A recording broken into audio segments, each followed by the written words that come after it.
Voilà, bonsoir à toutes et à tous et bienvenue donc à Lumons pour cette dernière conférence de l'année civile 2009. Alors on va terminer cette année mondiale de l'astronomie par une conférence qui sera plus teintée physique. C'est notre ami Claude Semet que vous connaissez tous. Claude est déjà venu nous parler de voyages interstellaires, de recherche de vie extraterrestre. Mais aujourd'hui c'est vraiment une conférence moins science-fiction, je dirais plus réalité, quoique on est toujours à la limite avec la relativité restreinte. Donc Claude Semet, pour ceux qui ne le connaîtraient pas, eh bien, Claude est physicien, il enseigne la relativité ici à Lumons. Et donc je te souhaite bienvenue chez toi et je te laisse la parole. Bonne soirée à toutes et à tous. Merci Franco. Alors la relativité restreinte, ça va être une conférence peut-être un peu différente de celle que vous avez l'habitude de voir. Il y aura un peu moins de belles images, il n'y aura pas de photos d'étoiles, et il y aura quelques formules, mais on ne pourra pas y échapper. Mais ça restera quand même pas trop méchant, j'espère. Alors tout d'abord, on peut se demander, mais dans le fond, pourquoi cette conférence? En fait, comme le montre ce dessin de Sidney Harris, qui est un humoriste de la science, tout le monde a déjà entendu parler de la relativité. C'est une théorie très bien connue du grand public. On a tous entendu parler de dilatation du temps, contraction des longueurs, E égale mc carré, qui est une conséquence de la théorie. C'est une théorie qui est abondamment vulgarisée. On la voit dans les revues, dans les ouvrages de vulgarisation, un peu partout, même à la télé, j'en parlerai un tout petit peu tout à l'heure. Mais par certains côtés, c'est quand même une théorie qui reste assez mystérieuse. Pourquoi? Parce que ces prédictions, en général, défient le sens commun. Et donc, on va essayer de voir quand même comment tout ça fonctionne et pourquoi c'est bien la réalité physique, c'est la relativité restreinte. Mais avant d'attaquer la relativité restreinte, quelques petits rappels de relativité, je dirais, ordinaire. Donc de la relativité de Galilée. Alors cette histoire, en fait, commence avec Giordano Bruno, dont vous avez déjà tous entendu parler. un hérétique qui a fini brûlé en place publique pour ses convictions, eh bien c'est le premier, dont on a la trace écrite, qui nous parle de relativité. Qu'est-ce qu'il nous dit, Giordano Bruno? Eh bien, imaginez l'expérience suivante. Vous avez un bateau qui est attaché au quai, et on laisse tomber une pierre du grand mât, du haut du grand mât. La pierre, elle va tomber verticalement, et elle va atterrir au pied du mât. Bon, il n'y a pas de problème. Et puis on refait la même expérience, mais cette fois-ci, le bateau est en mouvement à vitesse uniforme. Vitesse uniforme, c'est extrêmement important. Ça veut dire que sa vitesse ne change pas, il ne subit pas d'accélération, il n'accélère pas, il ne freine pas. Et on recommence exactement la même manip. Qu'est-ce qu'on fait cette fois-ci? On laisse aussi tomber la pierre du haut du mât. Et qu'est-ce qu'on va s'apercevoir? Qu'on va obtenir le même résultat, c'est-à-dire que la pierre, elle va tomber aussi au pied du mât, elle va faire une chute verticale pour les personnes qui sont sur le bateau. Évidemment, pour les personnes qui sont à l'extérieur, elles vont voir la pierre décrire une trajectoire un peu plus compliquée, puisque pendant qu'elle va tomber de haut en bas, elle va se déplacer à la même vitesse que le navire. Donc il y aura des trajectoires différentes suivant les deux points de vue, suivant qu'on se trouve sur le bateau ou qu'on se trouve sur le quai, mais finalement le résultat physique sera le même, la pierre elle va tomber au pied du mât. Et donc, Galilée, il va reprendre cette expérience à son compte, il va la refaire, il va formaliser un petit peu, il va développer tout ça, et en fait, il va faire un certain nombre de postulats qui vont être repris plus tard par Newton, on va en reparler. Et l'idée est la suivante, c'est que ce qui est très important, ce qu'on déduit de cette simple observation, c'est que les lois de la physique sont les mêmes dans tous les référentiels d'inertie. Alors qu'est-ce que c'est un référentiel d'inertie? C'est une pièce dans laquelle vous faites une manip, et cette pièce, elle est supposée se déplacer à vitesse constante. Pas d'accélération. Ça, c'est très important. Je n'entrerai pas dans les subtilités de définition d'un référentiel d'inertie, mais dites-vous que c'est une pièce comme celle-ci. Une pièce comme celle-ci, c'est un référentiel d'inertie en très bonne approximation. Et les lois de la physique, qu'est-ce que c'est? Ça peut être tout simplement laisser tomber un caillou au pied d'un mât. Ça, c'est une expérience de physique. Effectivement, que vous soyez à quai ou que vous soyez en mouvement à vitesse uniforme, la pierre, elle tombe toujours au pied du mât. Donc, vous allez trouver les mêmes lois de la physique partout. Et alors, en fait, ce qui est très important aussi, c'est la conséquence suivante, c'est que les expériences physiques que vous faites dans un référentiel ne vous permettent pas de déterminer votre vitesse. En effet, imaginez qu'au lieu de laisser tomber la pierre du haut du mât, vous laissiez tomber la pierre, comme ça, vous la lâchez, vous la laissez tomber à vos pieds, mais dans une cabine à fond de cale. Et il n'y a pas de hublot qui mène vers l'extérieur. Donc vous laissez tomber le caillou et il va tomber à vos pieds. Mais il va tomber à vos pieds, que vous soyez immobile, que le bateau soit immobile au quai, ou qu'il se déplace à vitesse constante. Ça va être exactement la même chose que lorsqu'on la laisse tomber du haut du mât, il n'y a pas de différence. Mais donc, si vous laissez tomber la pierre, elle va tomber à vos pieds, donc vous serez incapable de dire, en faisant cette manip, si le bateau est immobile. OK, ou s'il se déplace à vitesse uniforme. Et donc ça veut dire que quand vous restez dans votre référentiel, que vous ne regardez pas à l'extérieur, quelle que soit l'expérience de physique que vous faites, il vous est impossible de déterminer votre vitesse. Et en fait, pour parler plus précisément, la notion même de vitesse absolue n'a pas de sens. C'est-à-dire qu'une vitesse est toujours définie par rapport à quelque chose. D'accord ? La notion de vitesse absolue n'existe pas. Ce véhicule spatial, s'il n'a pas de repère, il est incapable de dire s'il est en mouvement, s'il est immobile. Je dirais même que la question n'a pas de sens. Par contre, s'il se déplace par rapport à un repère, il pourra se dire « Ah, je suis immobile par rapport à ce repère » ou « Je suis en mouvement par rapport à ce repère ». Et s'il est en mouvement, il pourra préciser sa vitesse. Donc la notion de vitesse est une notion relative, ce n'est pas une notion absolue. Une vitesse n'existe pas en tant que telle, elle n'existe que par rapport à quelque chose. Ça, c'est extrêmement important. Alors, on va faire une petite simplification. Nous, dans la suite, on va toujours considérer des mouvements à une seule dimension, c'est-à-dire des mouvements sur un seul axe. On ne va pas se compliquer la vie avec des mouvements dans l'espace, ça évite les complications et c'est largement suffisant pour appréhender tous les phénomènes qui nous intéressent. Alors, j'ai dit tout à l'heure, on fait les mêmes lois de la physique, mais les différentes personnes, dans les différents référentiels, ne vont pas observer la même chose. Si vous êtes à quai, ou si vous êtes à bord du bateau et que le bateau est en mouvement, eh bien, la pierre qui va tomber du haut du mât ne va pas suivre la même trajectoire.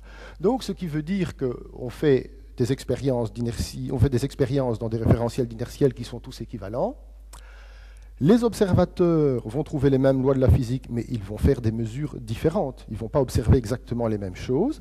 Et donc, ce qu'on voudrait bien faire, c'est trouver les lois qui relient les mesures d'un observateur à l'autre. Par exemple, la personne qui est sur le quai, qui voit le bateau s'éloigner, ou la personne qui est sur le bateau en mouvement à vitesse uniforme, comment relier les mesures que font ces deux observateurs?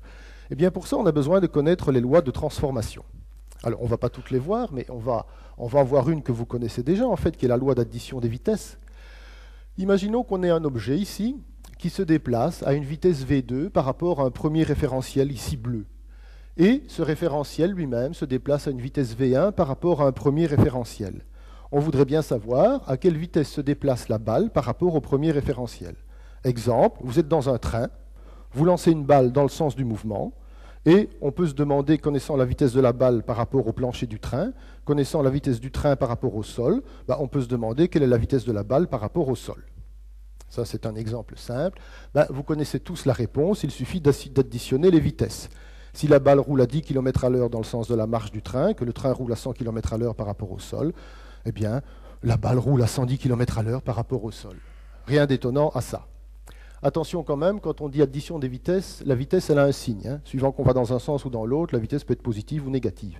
Il faut évidemment tenir compte quand on fait la composition. Bon, un exemple, je vais vous démontrer cette loi, c'est extrêmement simple. On considère ici une patineuse et un cycliste. Ils vont partir tous les deux du même point à 14 heures. La patineuse se déplace à 10 km à l'heure et le cycliste roule à 30 km à l'heure. Bon, après une heure, qu'est-ce qui se passe? La patineuse aura parcouru 10 km et le cycliste 30 km. Du point de vue de la patineuse, le cycliste se trouve à 20 km devant elle. Or, il a mis une heure pour faire ça. Donc, le cycliste, pour la patineuse, se déplace à 20 km à l'heure. Il a parcouru 20 km en une heure. La patineuse se déplace à 10 km par rapport au sol. Eh bien donc, la vitesse du cycliste par rapport au sol, c'est bien 20 plus 10, 30 km à l'heure. Donc je crois que c'est assez simple de retrouver la loi d'addition des vitesses. Ça ne pose pas trop de problèmes, ça semble finalement naturel. Ce n'est jamais que la définition de la vitesse, et rien d'autre que cela. Alors toutes ces idées vont être prises et formalisées par Newton. Évidemment, je saute les étapes allègrement. Et Newton va donc se servir de tout un ensemble de lois pour définir, pour bâtir les lois de la mécanique. Et pour lui, l'espace et le temps sont des entités absolues. Ça va être le cadre dans lequel vont se dérouler tous les phénomènes physiques. Alors, mais il n'y aura pas que des absolus dans sa mécanique, il y aura des choses relatives. On vient de le voir, la vitesse est une notion relative, elle dépend de l'observateur. Et si la vitesse est une notion relative, l'énergie aussi est une notion relative. Pensez à l'énergie cinétique. L'énergie cinétique dépend de la vitesse de l'objet dépend de l'observateur, donc l'énergie cinétique de l'objet dépend de l'observateur. Donc l'énergie est une chose relative. Mais il y a aussi des absolus, comme la durée d'un phénomène. Si vous observez un phénomène ici ou là-bas, maintenant ou plus tard, le même phénomène va prendre exactement la même durée, quel que soit l'observateur qui fait les mesures. La longueur d'une règle, ça va être quelque chose d'absolu aussi. Tout le monde sera d'accord pour dire qu'une règle mesure autant de centimètres, quel que soit son état de mouvement. Mais à côté de ces absolus, il y a d'autres choses qui sont aussi relatives. Alors ça peut paraître curieux, mais la distance est une chose relative en relativité galiléenne. Alors je vais vous le montrer. De nouveau, ce n'est pas très difficile à faire, hein. On prend deux cyclistes qui sont séparés par une distance d. J'aime bien les cyclistes, c'est plus écolo que les voitures. Hein, on prend deux cyclistes qui sont séparés par une distance d. Puis à un certain moment, ils vont se mettre en route avec une certaine vitesse et ils vont s'arrêter au bout d'un temps delta t. Et pendant le temps delta t, à la vitesse à laquelle ils roulent, ils vont réussir à parcourir la distance d. Ce qui veut dire qu'au bout du temps delta t, ils auront échangé leur position, tout simplement. Bon, alors de notre point de vue, il est évident que A et B parcourent la distance d à la vitesse v. Bon, mais maintenant, mettez-vous du point de vue du cycliste A. Qu'est-ce qu'il constate, le cycliste A? Il se dit, au début du mouvement, B était à une distance d devant moi. À la fin du mouvement, le cycliste a une distance d derrière moi. Donc forcément, il a parcouru une distance de d. Et c'est logique, puisque pour cette personne-là, la vitesse du cycliste, c'est 2v. On doit additionner la vitesse de A et la vitesse de B. Or, s'il roule à la vitesse 2v pendant un temps delta t, il va parcourir 2 fois la distance d. Donc vous voyez que même la distance en relativité, je dirais, ordinaire, c'est une chose relative. Pour nous, les deux cyclistes parcourent la distance d. Pour A, le cycliste B parcourt la distance 2d. Donc c'est une grandeur relative, ça dépend de l'observateur. Alors, terminons la relativité de Galilée par une boutade sensée. Vous avez peut-être vu ce gag du chat, mais qui a quelque chose de tout à fait vrai. Il dit, quand je roule en bagnole, je ne sais jamais si c'est moi qui avance ou si c'est le paysage qui défile. C'est vrai, en fait, c'est une question de point de vue. Du point de vue de la personne qui est au volant, il peut parfaitement se considérer immobile et dire que c'est la route qui avance vers lui. C'est un point de vue tout à fait valable, en tout cas du point de vue des équations de la physique. Alors, on est en principe suffisamment armé pour passer à la relativité d'Einstein. Alors la vision du monde telle qu'avait Newton et telle qu'avait Galilée va perdurer pendant 2 siècles jusqu'au moment où la physique va rencontrer un certain nombre de problèmes très très sérieux, très très graves. Des réponses partielles vont être apportées par un certain nombre de personnes. Vous avez peut-être déjà entendu parler, Fitzgerald, Poincaré, Lorentz, Minkowski. Mais c'est Einstein, alors âgé de 25 ans, en 1905, il va mettre les pièces du puzzle en place et va bâtir une nouvelle théorie qu'on va appeler théorie de la relativité restreinte. Alors, comment est-ce qu'on construit cette théorie? Je vais vous donner les grandes recettes. On ne va pas faire la recette ensemble, mais je vais vous donner les grandes recettes. On ne va pas faire comme Einstein l'a fait, on va utiliser une méthode plus moderne. Et en fait, l'idée, c'est la suivante, on va trouver de nouvelles lois de transformation. Comment va-t-on, qui vont remplacer les anciennes lois, et notamment l'addition des vitesses? Comment va-t-on trouver ces nouvelles lois de transformation? Eh bien, il n'y a rien à faire. En physique, on est toujours obligé de le faire. On est obligé de faire un certain nombre de postulats. Alors, quels sont les postulats que l'on va faire? Eh bien, on va se donner 4 postulats que j'estime être raisonnables sur la structure de l'espace et du temps. Vous ferez votre propre opinion pour savoir si c'est raisonnable ou pas. La première, c'est l'homogénéité de l'espace-temps. Qu'est-ce que ça veut dire? Ça veut dire qu'il n'y a pas de point privilégié dans l'espace. Si je fais une manip de physique ici, ou si je la fais là, ou si je la fais à 300 km, je vais trouver le même résultat. Il n'y a pas de point privilégié dans l'espace. Tous les points de l'espace se valent. Pour le temps, c'est la même chose. Si je fais la manip de physique maintenant, ou si je la fais demain ou dans 10 ans, je vais toujours trouver la même chose. Il n'y a pas de changement au cours du temps. La structure de l'espace et du temps n'évolue pas au cours du temps. Deuxième, c'est l'isotropie de l'espace. L'isotropie de l'espace, qu'est-ce que ça veut dire? Ça veut dire qu'il n'y a pas de direction privilégiée. Si j'étudie le mouvement d'une particule sur un rail, enfin d'un objet sur un rail, que j'étudie le mouvement dans cette direction-là, ou dans celle-là, ou dans celle-là, je vais obtenir exactement le même résultat. Évidemment, si j'étudie le mouvement verticalement, il y a un petit problème, parce qu'ici j'ai un champ de pesanteur, mais il faut faire abstraction de ce champ de pesanteur. Disons, je vais très loin dans l'espace, cette direction-là n'aura rien de différent par rapport à cette direction-là. Toutes choses étant égales, il n'y a pas de direction privilégiée dans l'espace. Évidemment, il y a une direction privilégiée dans le temps, c'est pour ça qu'il n'y a pas isotropie dans le temps, puisque nous allons toujours du passé vers le futur et qu'on ne peut pas changer cela. Deuxième, c'est une formulation plus mathématique, c'est une structure de groupe des lois de transformation.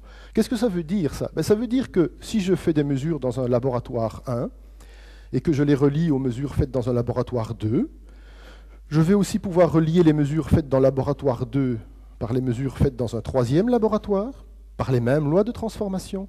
Eh bien, les mêmes lois de transformation doivent pouvoir me permettre de relier les mesures directement du référentiel du laboratoire 1 à celle du laboratoire 3. Ça veut dire juste ceci. Et enfin, respect de la causalité, ça veut dire que si un événement A est la cause d'un événement B, eh bien, quel que soit l'observateur qui fait des mesures, A sera toujours la cause de B. Il ne peut pas y avoir inversion de l'ordre dans lequel les événements se passent, même si on se met en mouvement. Parce que vous allez voir qu'avec la relativité restreinte, il y a des choses qui se passent avec le temps. Donc, si on respecte ces 4 postulats et qu'on cherche quelles sont les lois de transformation, eh bien, il n'y a plus qu'une seule loi de transformation qui est possible. Ce sont les lois de transformation trouvées par Einstein, enfin aussi trouvées par Lorentz. Et en particulier, une conséquence des postulats qu'on vient de faire, c'est qu'en fait, on doit modifier la loi de composition des vitesses. Rappelez-vous, pour connaître la vitesse de V par rapport, si elle a une vitesse V2 par rapport au référentiel bleu, qui a lui-même une vitesse V1 par rapport au référentiel jaune, sa vitesse V par rapport au référentiel jaune, qu'est-ce que c'est? Eh bien, avant, on avait tout simplement V1 plus V2. Maintenant, V1 plus V2 devient le numérateur d'une fraction, avec au dénominateur cette chose un peu particulière, qui est 1 plus le produit des deux vitesses divisé par c carré. Et donc, dans cette formule, il apparaît une vitesse c indéterminée. La théorie ne peut pas vous dire ce que c'est. Simplement, elle vous dit que si les postulats qu'on a fait sur l'espace-temps sont raisonnables, eh bien, on ne peut trouver que cette loi-là avec une vitesse c qui reste à déterminer. Alors, cette vitesse c, elle est vraiment très très curieuse. En effet, alors, imaginons que la vitesse de l'objet qui est ici soit la vitesse c. Eh bien, on remplace dans la formule, on remplace v2 par c. On fait un petit calcul. Donc, on a ici v2 qui est remplacé par c. On simplifie un c ici. On remultiplie tout par c et on trouve finalement c. Ça veut dire quoi ça? Ça veut dire que si l'objet a une vitesse c dans le premier référentiel, il aura aussi une vitesse c dans l'autre référentiel. On n'additionne plus les vitesses. En fait, la vitesse de V1 par rapport au premier référentiel, c'est comme si elle n'avait aucune importance. Donc, ce qui veut dire que si on a un objet qui se déplace à cette vitesse-là pour un observateur, elle se déplacera toujours à cette vitesse-là pour tous les observateurs que vous pouvez imaginer, quel que soit leur état de mouvement. Ça, c'est déjà un peu bizarre, mais bon, c'est comme ça que ça se passe. Alors, c est donc une vitesse invariante, puisque tout objet qui se déplace à la vitesse c se déplace à la vitesse c dans tous les référentiels. Et c'est aussi une vitesse limite. Ça, on verra tout à l'heure. Alors, bon, cette vitesse c, il faut la déterminer, et là, il faut faire appel à l'expérience. Et quand on fait des expériences, qu'est-ce qu'on se rend compte? Eh bien, c'est que la vitesse c peut être expérimentalement identifiée à la vitesse de la lumière dans le vide. En effet, lorsqu'on regarde un phénomène qui se propage à la vitesse de la lumière, il se propage à la vitesse de la lumière pour tous les observateurs. Et donc, c'est la vitesse de la lumière, c'est la vitesse c qui doit apparaître dans cette formule-là. Et je vous rappelle, c, ça fait à peu près 300 000 km par seconde. C'est donc une vitesse extrêmement importante par rapport aux vitesses qu'on rencontre dans la vie de tous les jours. Mais dans le fond, cette loi-là, si les vitesses mises en jeu, donc si ce sont des vitesses de la vie de tous les jours, eh bien, cette loi-là se réduit à quelque chose que l'on connaît bien. On va prendre c, c'est 300 000 km par seconde. Imaginons des phénomènes qui se passent à des vitesses de l'ordre de 1 km par seconde. 1 km par seconde, c'est 3600 km à l'heure. C'est donc déjà une vitesse importante par rapport à nos standards humains. Eh bien, si on fait V1 fois V2 divisé par c carré, on trouve 10 moins 10. 1 10 milliardième. Donc, dans cette formule-là, vous devez diviser V1 plus V2 passe par 1 plus 1 10 milliardième. Autant vous dire que ça fait pratiquement 1. Donc, lorsque les vitesses mises en jeu sont petites devant la vitesse de la lumière, ce qui est souvent le cas, eh bien, cette loi se réduit tout simplement à la loi d'addition des vitesses. Donc, on retrouve quelque chose de connu, quelque chose de bien normal. Mais alors, rappelez-vous tout à l'heure, le raisonnement qu'on avait fait là, il semblait bien qu'il devait inévitablement conduire à V égale V1 plus V2. Par définition même, la manière dont on a construit la définition de la vitesse, qui est l'espace parcouru par le temps, si on compose les vitesses, on doit trouver V égale V1 plus V2. Alors, où est-ce qu'on a fait une erreur? Puisque ces 4 postulats nous disent autre chose, nous disent qu'en fait, on doit trouver ceci.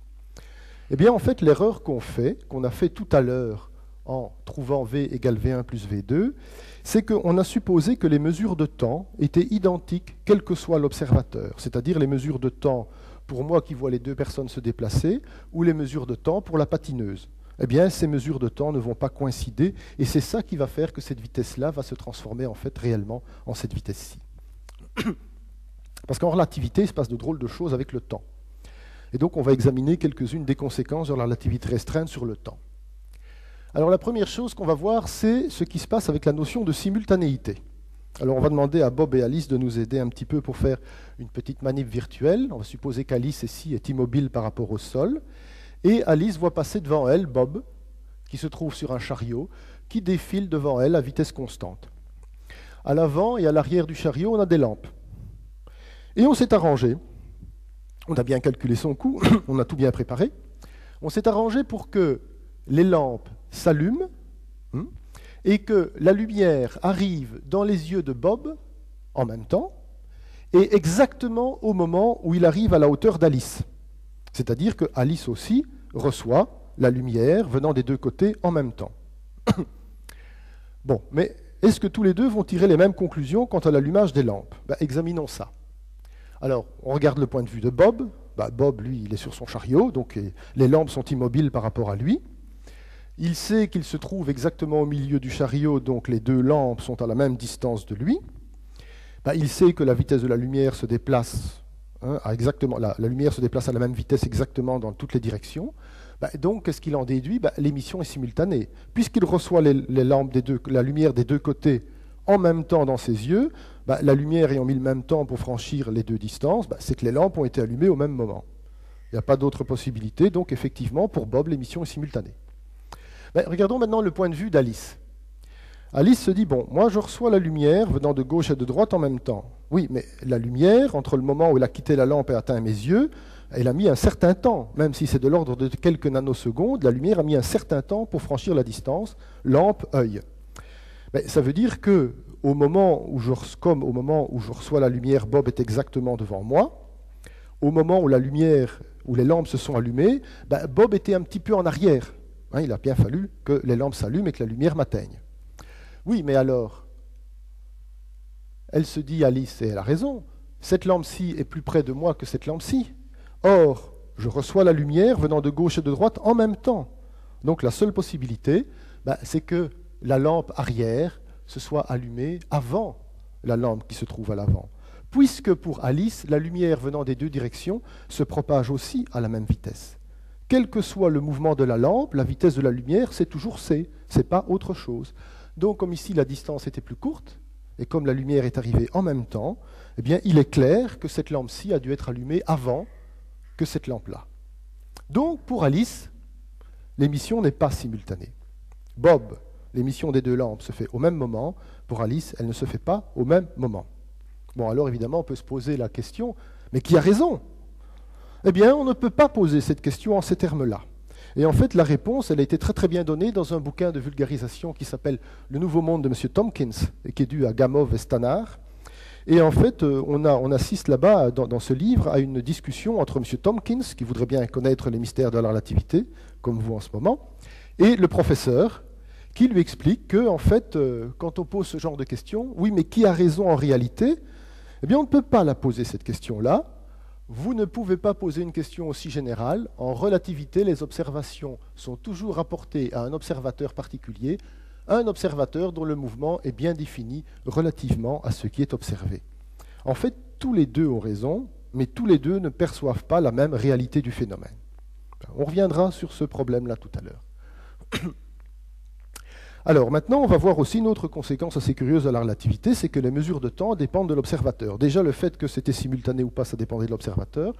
Eh bien, les mesures de temps aussi dépendent de l'observateur. Pour ça, on va imaginer un dispositif très simple qu'on appelle une horloge à photons. Qu'est-ce que c'est une horloge à photons? C'est un dispositif qui est une lampe attachée au plafond et un miroir qui se trouve au niveau du sol. Et puis, notre petit cosmonaute qui est ici, parce que cette horloge est à bord d'un vaisseau spatial, notre petit cosmonaute qui est ici va mesurer le temps que met la lumière pour faire l'aller-retour. Donc, on compte le temps entre le moment où la lumière est émise, elle descend jusqu'au miroir, le miroir la renvoie jusqu'au plafond, et puis ça, on va dire que ça mesure un certain temps t'. Bon, imaginons maintenant que cette cabine défile devant vous à grande vitesse. Qu'est-ce que vous allez voir, vous? Vous n'allez pas voir la même chose que la personne qui est immobile par rapport à l'horloge. Alors, regardons. Ceci, c'est le point de vue du cosmonaute qui est à bord. Il voit le photon, donc j'ai répété plusieurs fois l'expérience. On voit le photon qui fait des allers-retours, verticalement. C'est normal, hein, l'horloge, la lampe est là, le miroir est là, le photon il fait un aller-retour, c'est un trajet vertical. Et puis imaginez maintenant que tout ce dispositif défile devant vous avec une certaine vitesse. Qu'est-ce que vous allez voir? Vous allez voir ceci. Tout l'appareil défile devant vous avec une certaine vitesse, et donc pendant que le photon fait un déplacement vertical, il fait aussi un déplacement horizontal. Ah oui, mais alors là, il ne faut pas oublier quelque chose. Pour cette personne-là, le photon se déplace à la vitesse c, mais pour vous aussi, puisque cette vitesse c est invariante, puisqu'elle est la même pour tous les observateurs. Et donc, vous remarquez ici, vous avez un photon, un rayon de lumière, qui se déplace à la même vitesse pour les deux observateurs, mais ici, le trajet est clairement plus long. Puisque le trajet est plus long, mais qu'il s'effectue à la même vitesse, eh bien, le temps pour faire l'aller-retour sera plus long aussi. Donc, si nous mesurons un temps t et l'observateur ici un temps t', eh bien, nous allons arriver à la conclusion que t est plus long que t'. T est plus grand que t'. De combien? D'un certain facteur gamma que nous préciserons. Et donc, on appelle ce phénomène la dilatation du temps, puisque pour nous, le temps est dilaté par rapport à la personne qui est immobile, par rapport à l'horloge à photons. Donc, on a un phénomène de dilatation du temps. Alors, de combien il est-il dilaté? Il est dilaté d'un facteur gamma. Ce n'est pas très difficile de faire le calcul, mais on va le passer ici. Et ce facteur gamma, il vaut ceci. C'est 1 sur racine de 1 moins v carré sur c carré, où v est la vitesse de l'horloge à photons. Alors, on voit, j'ai ici représenté sur ce graphique que vaut ce facteur gamma en fonction de la vitesse. Et nous avons ici, il démarre à 1 pour une vitesse nulle. Et puis, vous voyez ici, j'ai représenté la vitesse de 0 à la vitesse de la lumière, 300 000 km par seconde. Eh bien, vous voyez que même pour des vitesses très importantes, 50 000 km par seconde, le facteur gamma, il est toujours très proche de 1.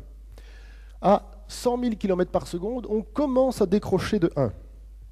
Et puis, au fur et à mesure qu'on se rapproche de la vitesse de la lumière, le facteur gamma croît, et il croît de plus en plus vite. Il croît tellement que, pour la vitesse de la lumière, ce facteur gamma vaut l'infini.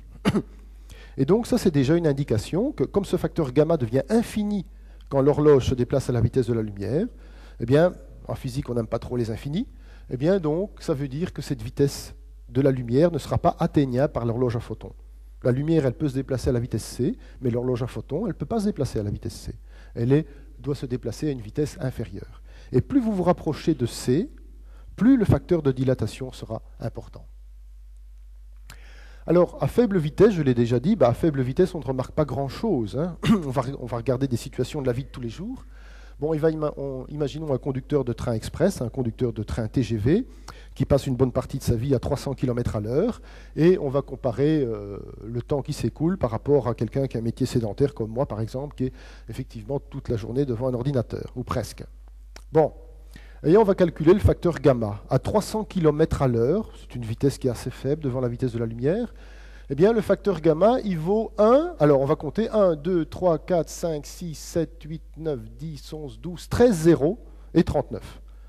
C'est très proche de 1. D'accord? C'est pas tout à fait 1, mais c'est très proche de 1 quand même. Eh bien, si on calcule le décalage temporel qui va exister entre cette personne et moi, à la fin de leur carrière, et donc on aura fait ça, disons, pendant 40 ans, eh bien, le décalage temporel sera de 1 millionième de seconde. C'est très faible. C'est mesurable, mais il faut des horloges atomiques pour ça, mais c'est très faible. Donc, dans la vie de tous les jours, ces décalages temporels, ils existent, mais ils ne sont pas vraiment mesurables. On ne peut pas s'en rendre compte, en tout cas pas avec les instruments, des montres ordinaires comme on a tous. Par contre, si on se déplace à très grande vitesse, là, le facteur gamma devient extrêmement important, comme on le voyait tout à l'heure sur le graphique. Si on est à une vitesse qui est à la moitié de la vitesse de la lumière, le facteur gamma vaut 1,16 à peu près. Évidemment, c'est encore quelque chose de très faible. Mais si on voyage à 99% de la vitesse de la lumière, le facteur gamma, il vaut à peu près 7.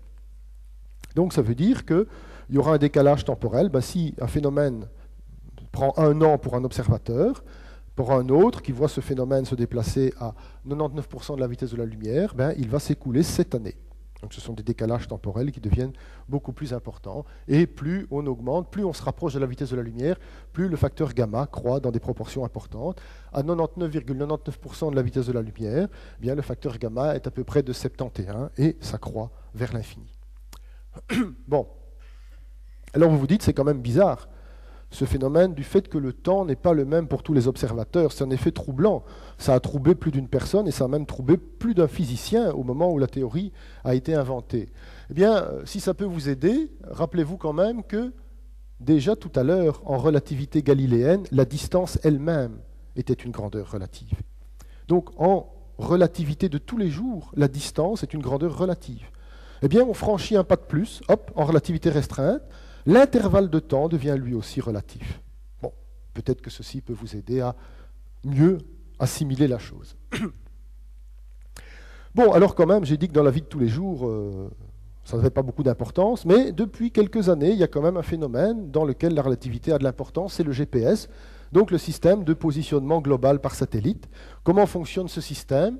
Eh bien, il fonctionne grâce à un ensemble de satellites qui tournent autour de la Terre, et à bord duquel on a des horloges atomiques extrêmement précises au mieux que milliardième de seconde.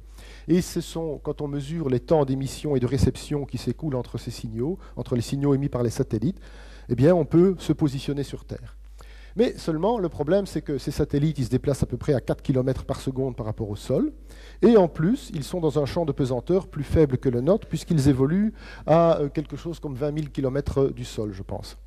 Donc, ils ne ressentent pas le même champ de gravitation, ils se déplacent à des vitesses relativement importantes par rapport à nous, et en plus, il y a un autre effet qu'on appelle l'effet Cerniak, qui est dû au fait que la Terre tourne sur elle-même, donc ça complique encore un peu les choses.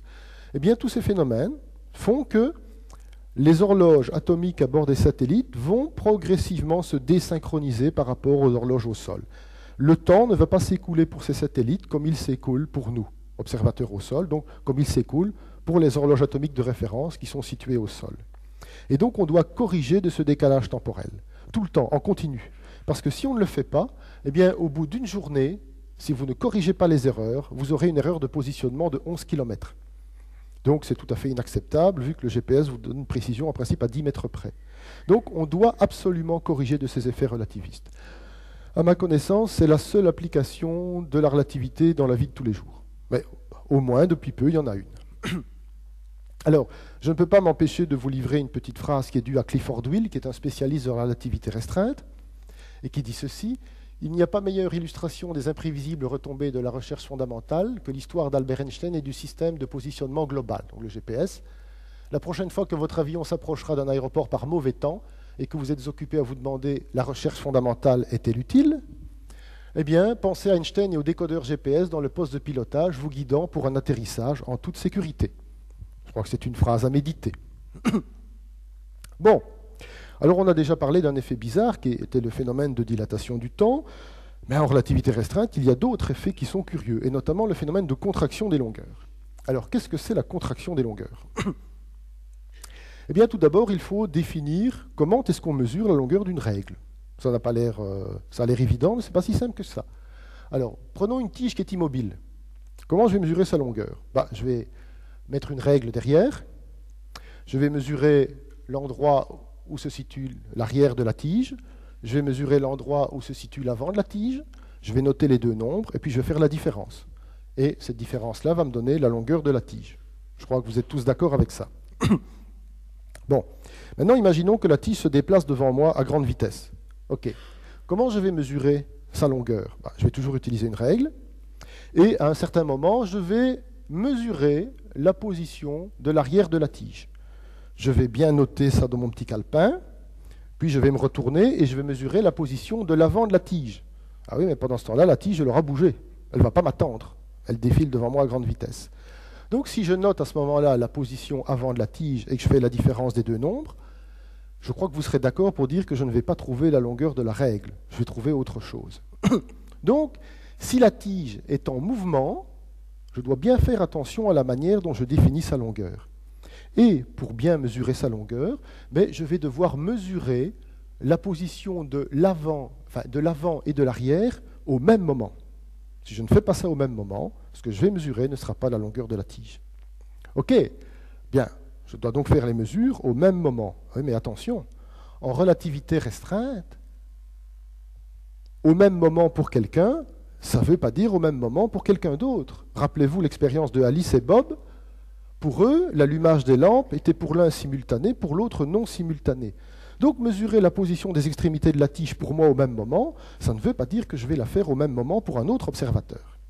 Et donc, je ne vais pas faire la démonstration comme pour l'horloge à photons, parce que c'est un petit peu plus compliqué, mais dans ce cas-là, on peut aussi, lorsqu'on pousse le raisonnement jusqu'au bout, on peut montrer que la taille d'une tige se déplaçant à la vitesse v dans le sens de sa longueur est réduite par un facteur gamma. Le même facteur gamma qui intervenait tout à l'heure dans la dilatation du temps. Et ce phénomène de contraction des longueurs, eh bien, il se produit parce qu'on doit bien faire attention de mesurer les positions des extrémités de la tige au même moment dans son référentiel. Et c'est ça qui provoque la contraction des longueurs. Alors, j'ai dit que je n'allais pas vous le démontrer, mais je vais quand même vous montrer que si la dilatation du temps est bien réelle, la contraction des longueurs doit exister. C'est obligatoire pour que la physique soit cohérente. Alors pour ça, on va regarder quelque chose qui est en dehors de la relativité, mais qui est la production de muons cosmiques dans la haute atmosphère. Alors c'est un phénomène courant, en fait, la Terre est constamment bombardée par des rayonnements cosmiques qui viennent de l'espace et dont l'origine n'est pour le moment encore pas très très bien connue. Et nous sommes protégés de ces rayons cosmiques par d'abord le champ magnétique terrestre et le champ magnétique du Soleil, mais nous sommes surtout protégés par l'atmosphère terrestre, qui absorbe une bonne partie des rayons. Et ce qui se passe, c'est que bien souvent, un rayon cosmique vient taper sur un atome d'oxygène ou d'azote de l'atmosphère. Alors ce rayon cosmique va à ce moment-là produire une gerbe de particules, dont des muons. Certains muons vont atteindre le sol et vont pouvoir être mesurés. D'autres rayons cosmiques atteignent le sol, d'autres sont arrêtés plus haut. Mais en gros, disons que les rayons cosmiques sont produits en moyenne dans la haute atmosphère à 50 km d'altitude. Alors, les muons, ce sont des particules instables. Elles ne vivent pas très longtemps, elles vivent 2 millionièmes de seconde avant de se désintégrer, en moyenne. Mais ces muons, au moment où ils sont produits, ils ont presque la vitesse de la lumière. Eh bien, vous faites le calcul, vous vous déplacez à 300 000 km par seconde pendant 2 millionièmes de seconde, eh bien, vous pouvez au plus parcourir 660 mètres. Or, la plupart des muons sont produits à 50 km d'altitude, voire plus, et on les retrouve au sol. Comment se fait-il qu'on les retrouve au sol, alors qu'en principe, ils ne vivent pas assez longtemps pour parcourir ces 50 km, mais seulement 660 mètres? Eh bien, là, c'est la relativité qui nous permet de comprendre ce qui se passe. Hein. En fait, on a deux points de vue différents. Tout d'abord, le point de vue de l'observateur qui est au sol. Qu'est-ce qu'il voit? Lui, il voit un muon se déplacer à grande vitesse. Mais un muon, c'est une espèce d'horloge. Puisqu'il a un temps de vie fini, eh bien, en mesurant son temps de vie, on mesure le temps qui s'écoule pour le muon, on mesure le temps qui s'écoule pour moi. Mais vous vous dites, puisque ce muon, c'est comme une horloge, et que cette horloge se déplace à très grande vitesse par rapport à moi, presque la vitesse de la lumière, eh bien, son temps de vie va être dilaté par rapport au mien. C'est-à-dire que moi, je n'aurai pas l'impression, je ne vais pas mesurer qu'il vit 2 millionièmes de seconde, mais 2 millionièmes de seconde fois gamma. Et le gamma, dans ces cas-là, peut être très grand. Ça peut être 10, ça peut être 100, ça peut être 1000. Et donc, il va vivre beaucoup plus longtemps de mon point de vue, et donc il aura largement le temps d'atteindre le sol. Ça, c'est mon point de vue qui suis observateur au sol. Maintenant, mettez-vous du point de vue du muon. Le muon dit, mais pas du tout. Moi, je suis immobile. C'est la Terre qui se déplace vers moi à très grande vitesse. Et donc, moi, je vis toujours 2 millionièmes de seconde. Et je ne vis pas plus. Point. C'est tout. Seulement, comme pour lui, la Terre se déplace à grande vitesse, c'est toute la taille de l'atmosphère qui va être réduite d'un facteur gamma. Donc, il ne va pas avoir 50 km à parcourir, mais 50 km divisé par gamma. Et donc, évidemment, le résultat physique est le même. On va les retrouver au sol. Les deux points de vue sont différents, mais c'est cohérent, ça permet d'arriver au même résultat physique. D'un côté, dilatation du temps, de l'autre côté, contraction des longueurs. Ça permet donc de rendre la physique cohérente. Donc si la dilatation du temps existe, la contraction des longueurs doit exister aussi. Ok, alors maintenant on va passer à la partie la plus difficile de l'exposé, parce que jusqu'à présent on a parlé des phénomènes qui se passaient, mais maintenant on va être amené à parler de ce qu'on appelle la réciprocité des phénomènes. Et ça c'est un petit peu plus compliqué à comprendre. Et là je dois faire un petit détour par l'espace-temps. Alors on ne va pas parler trop longuement de ce qu'est l'espace-temps, mais j'ai quand même besoin d'introduire cette notion.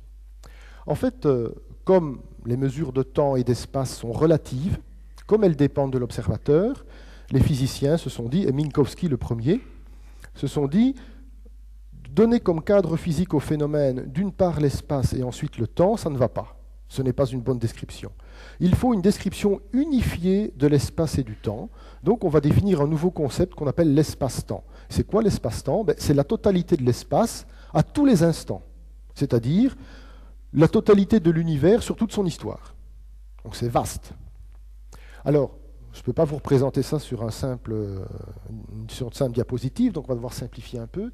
Ici, je vais supposer que l'espace est réduit à une seule dimension et que j'ai donc une dimension de temps. Et voici un espace-temps extrêmement simple.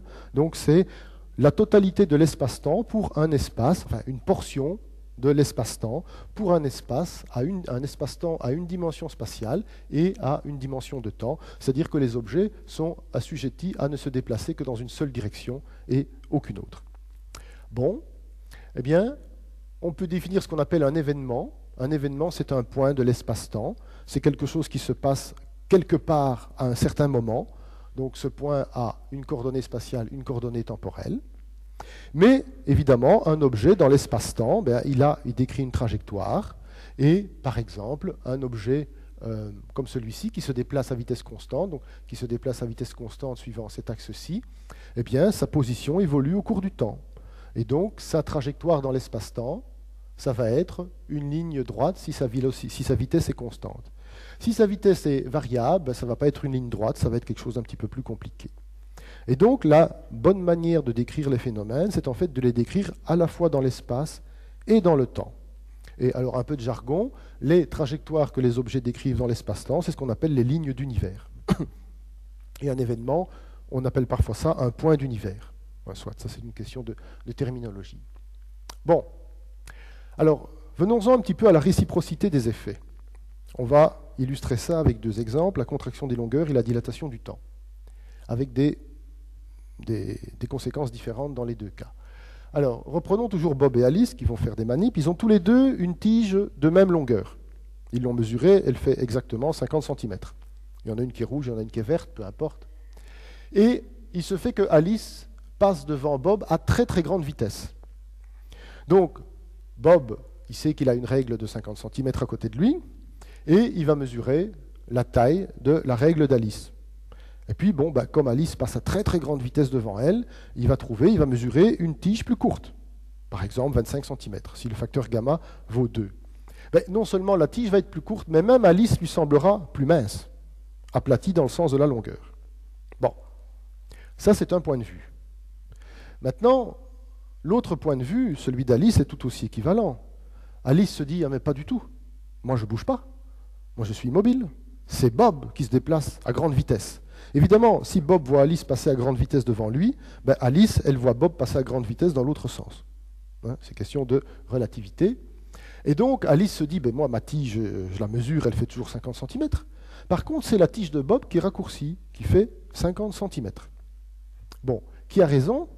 Les deux. Il se fait que les deux ont raison. Les deux ne perçoivent pas la même chose. Ce n'est pas une illusion. La tige est réellement plus courte. La tige de Bob est réellement plus courte pour Alice, tandis que dans ce cas-ci, c'est Bob qui dit non, c'est la tige d'Alice qui est plus courte que la mienne. Bon. Et en fait, ces deux points de vue, ça peut paraître bizarre, mais ce sont des effets réels. Pourquoi? Parce qu'en fait, ce qu'on appelle la réalité, nous, c'est ce qu'on peut en mesurer. Comment définir la réalité, sinon en faisant des mesures, en mesurant la longueur, en mesurant la durée, en mesurant la masse, en mesurant la vitesse. C'est comme ça que l'on perçoit la réalité, on fait des mesures. Et il se fait que Bob et Alice ne font pas les mêmes mesures sur les mêmes objets. Comment comprendre que l'on puisse faire des mesures différentes sur des objets identiques et qu'on ait donc des perceptions différentes de la réalité? Pour ça, il faut faire un petit détour par l'espace-temps, par l'espace, par la perspective. Alors, on va tenter une comparaison un peu osée pour essayer de comprendre ces effets de réciprocité et pour montrer que ces deux effets réciproques doivent exister comme ça et sont bien réels. Alors, on va prendre un simple problème de perspective. Bon, on prend un crayon, on le tient devant soi. Bon, je tiens mon pointeur ici, je le tiens devant moi, je mesure sa longueur. Et puis, je ne vais pas tenir mon pointeur comme ceci, je vais le tenir comme ceci. Puis, je vais mesurer sa longueur, je vais mesurer la différence entre les deux extrémités. Je vais trouver quelque chose de plus court. Ça se voit bien ici. Si je mesure cette longueur-ci comme ça, là, je vais mesurer quelque chose de plus court. Mais évidemment, je sais que ce n'est qu'un mirage, ce n'est qu'une illusion. Si je tourne un peu mon regard, si je tourne autour du crayon, je vais bien voir qu'en réalité, sa longueur n'a pas changé. Pour nous, c'est facile. Imaginons maintenant la même situation, mais on projette l'ombre de ce crayon. Alors, dans ce cas-ci, l'ombre va dessiner ceci. Dans ce cas-ci, elle va dessiner quelque chose de plus court. Bon, de nouveau, nous aussi, on se dit, oui, mais ce n'est qu'un effet de perspective, ce n'est qu'une illusion. Il n'y a pas réellement de raccourcissement. Ok, mais imaginons maintenant que cette feuille de papier soit en fait un univers tout plat, peuplé de créatures qui ne connaissent pas la troisième dimension. Pour Bob et Alice qui sont ici coincés dans ce plan, ils n'ont aucune idée que la troisième dimension puisse exister. Ils ne savent même pas à quoi ça peut correspondre. Ils n'en ont aucune idée. Et donc, du crayon, ils ne peuvent percevoir que l'ombre. Dans ce cas-ci, ils vont se dire, le crayon, il a bien cette longueur-là, et dans ce cas-ci, non, cet objet a une autre longueur. Pourquoi? Parce qu'eux ne peuvent percevoir que l'ombre du crayon, ils ne peuvent pas percevoir le crayon dans sa totalité. Bon, quel est le rapport avec notre problème de relativité? On va y venir tout doucement. Alors, reprenons encore une fois le point de vue de Bob et Alice, qui sont coincés dans cet univers tout plat. Ils n'ont donc qu'une perception tronquée de la réalité, puisqu'ils n'ont pas accès à la troisième dimension. Mais quand on y réfléchit bien, nous, notre cadre réel, ce n'est pas l'espace seulement, c'est l'espace-temps. Nous aussi, nous n'avons qu'une vision tronquée de l'espace-temps. Alors, comme je ne peux pas représenter un espace-temps à 4 dimensions, j'ai réduit une dimension d'espace et j'ai considéré ici que mon espace 3D était tout plat. Donc je l'ai aplati, j'ai supprimé une dimension. Et donc, voici l'espace-temps, voici l'espace à un instant donné, et voici la direction du temps dans l'espace-temps. Eh bien, nous aussi, enfin ici, Alice et Bob, tout comme nous sommes englués dans le présent. Nous n'avons pas accès au futur, nous n'avons pas accès au passé. Nous n'avons juste accès que ce que nous appelons le présent, c'est-à-dire l'ensemble des événements qui se produisent au même instant. D'accord? Évidemment, un instant plus tard, eh bien, nous nous serons en quelque sorte déplacés dans l'espace-temps. Nous occupons toujours le même espace, mais à un instant ultérieur. Et donc, nous n'avons toujours qu'une vision tronquée de la réalité, mais à un autre instant. Bon. Alors, j'ai dit le cadre naturel des événements de phénomènes physiques, c'est l'espace-temps. Voici l'espace-temps, voici la direction du temps, et je regarde l'évolution d'un phénomène. Ça, ce sont par exemple les lignes d'univers d'un ensemble de particules qui se déplacent. Et voici, une version très imagée, mais voici le phénomène physique que je veux étudier, la propagation de particules dans l'espace, ou la propagation d'un objet dans l'espace, plus compliqué, peu importe. Eh bien, comment nous allons percevoir ça? Eh bien, nous, évidemment, avec notre vision coincée dans le présent, Bob et Alice ici, nous ne pouvons pas accéder à la totalité du phénomène. Là, ce n'est pas possible. Nous ne pouvons pas aller à un instant donné, explorer ce qui se passe dans le futur, explorer ce qui s'est passé dans le passé et en avoir une vision complète. Ce n'est pas possible. Nous, la réalité complète, c'est ce qui se passe dans l'espace-temps, mais ce que nous pouvons percevoir de ces phénomènes, c'est la trace que ces phénomènes laissent dans notre présent, dans notre espace à un instant donné.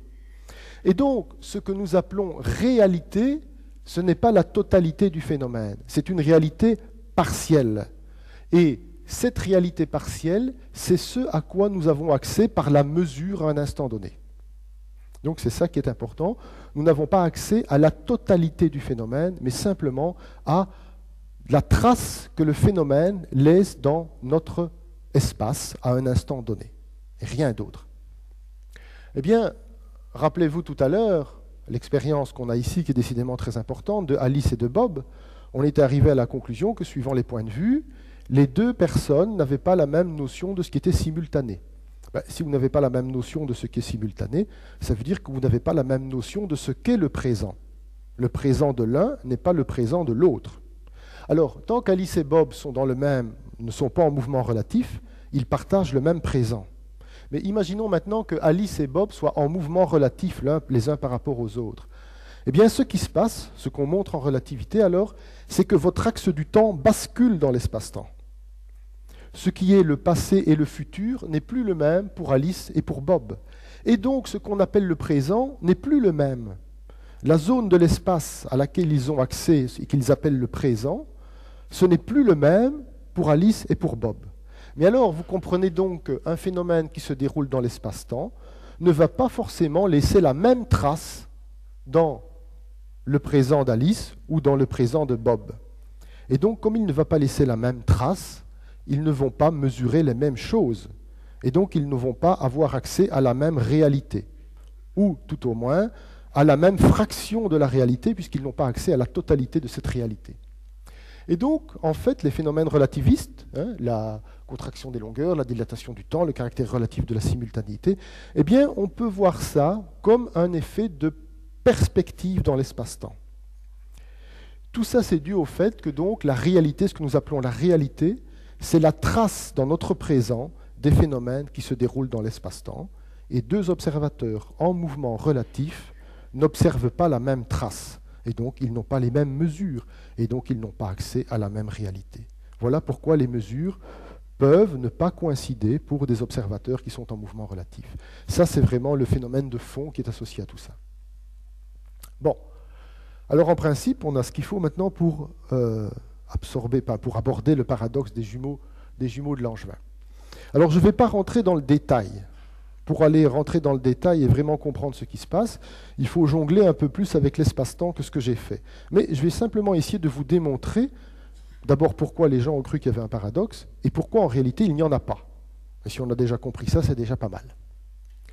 Alors, on va reprendre... une chose très très importante. Avant tout cela, c'est fondamental pour ce qui suit.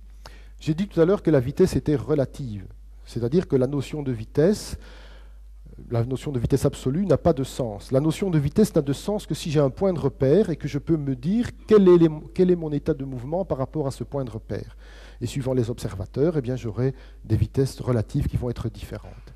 Alors, si la vitesse est bien une grandeur relative, il n'en est pas de même pour l'accélération.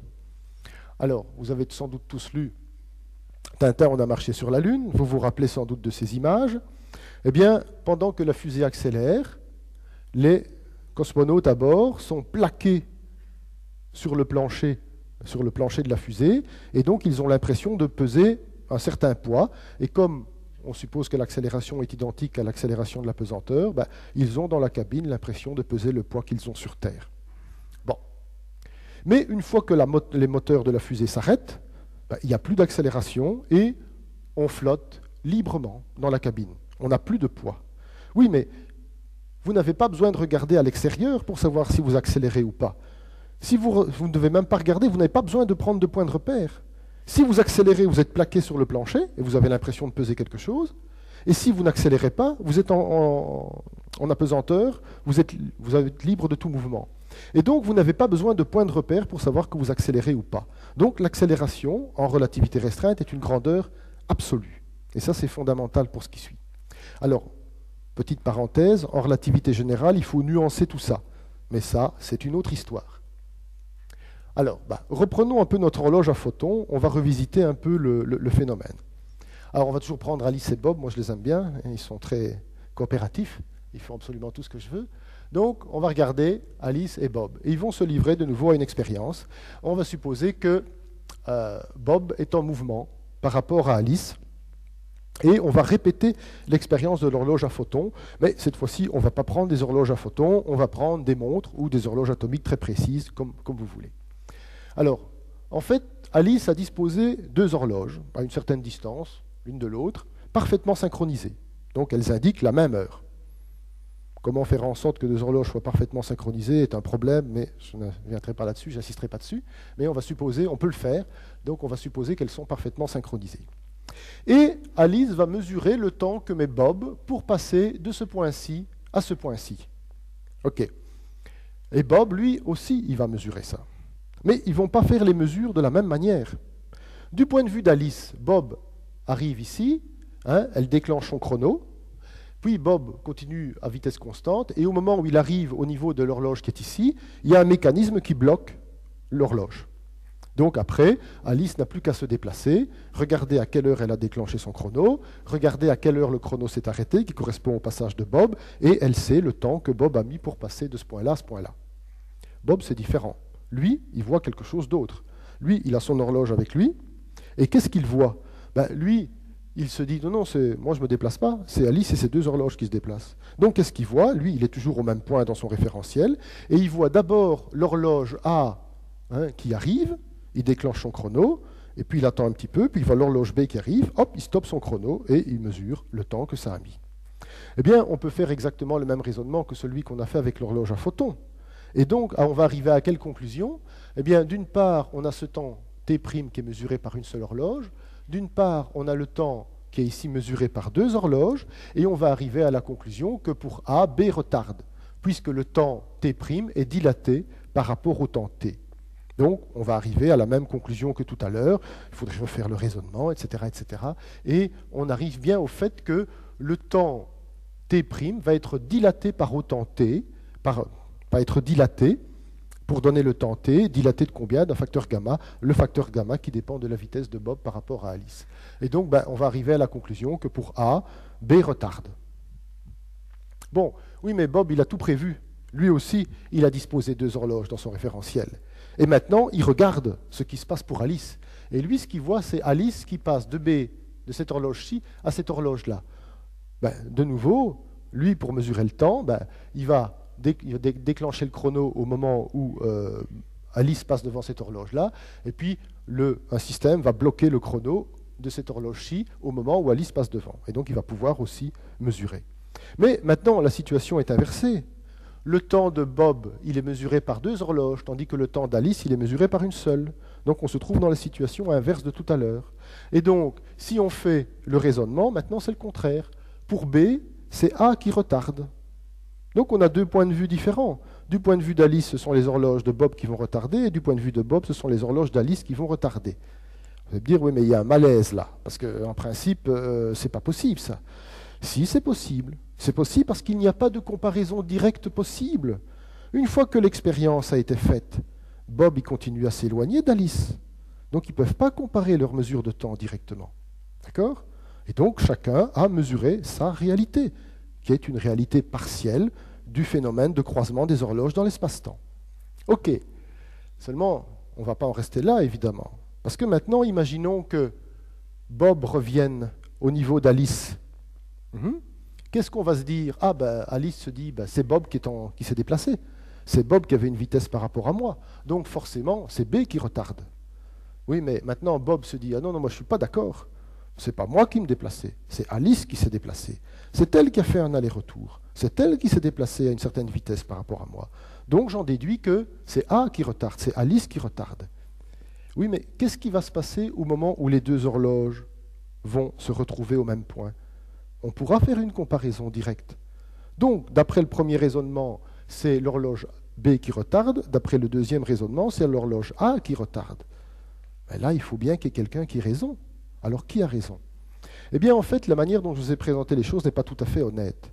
Parce que, en fait, la situation de Bob et d'Alice n'est pas symétrique. Enfin, plus précisément, elle ne peut pas l'être. Pourquoi?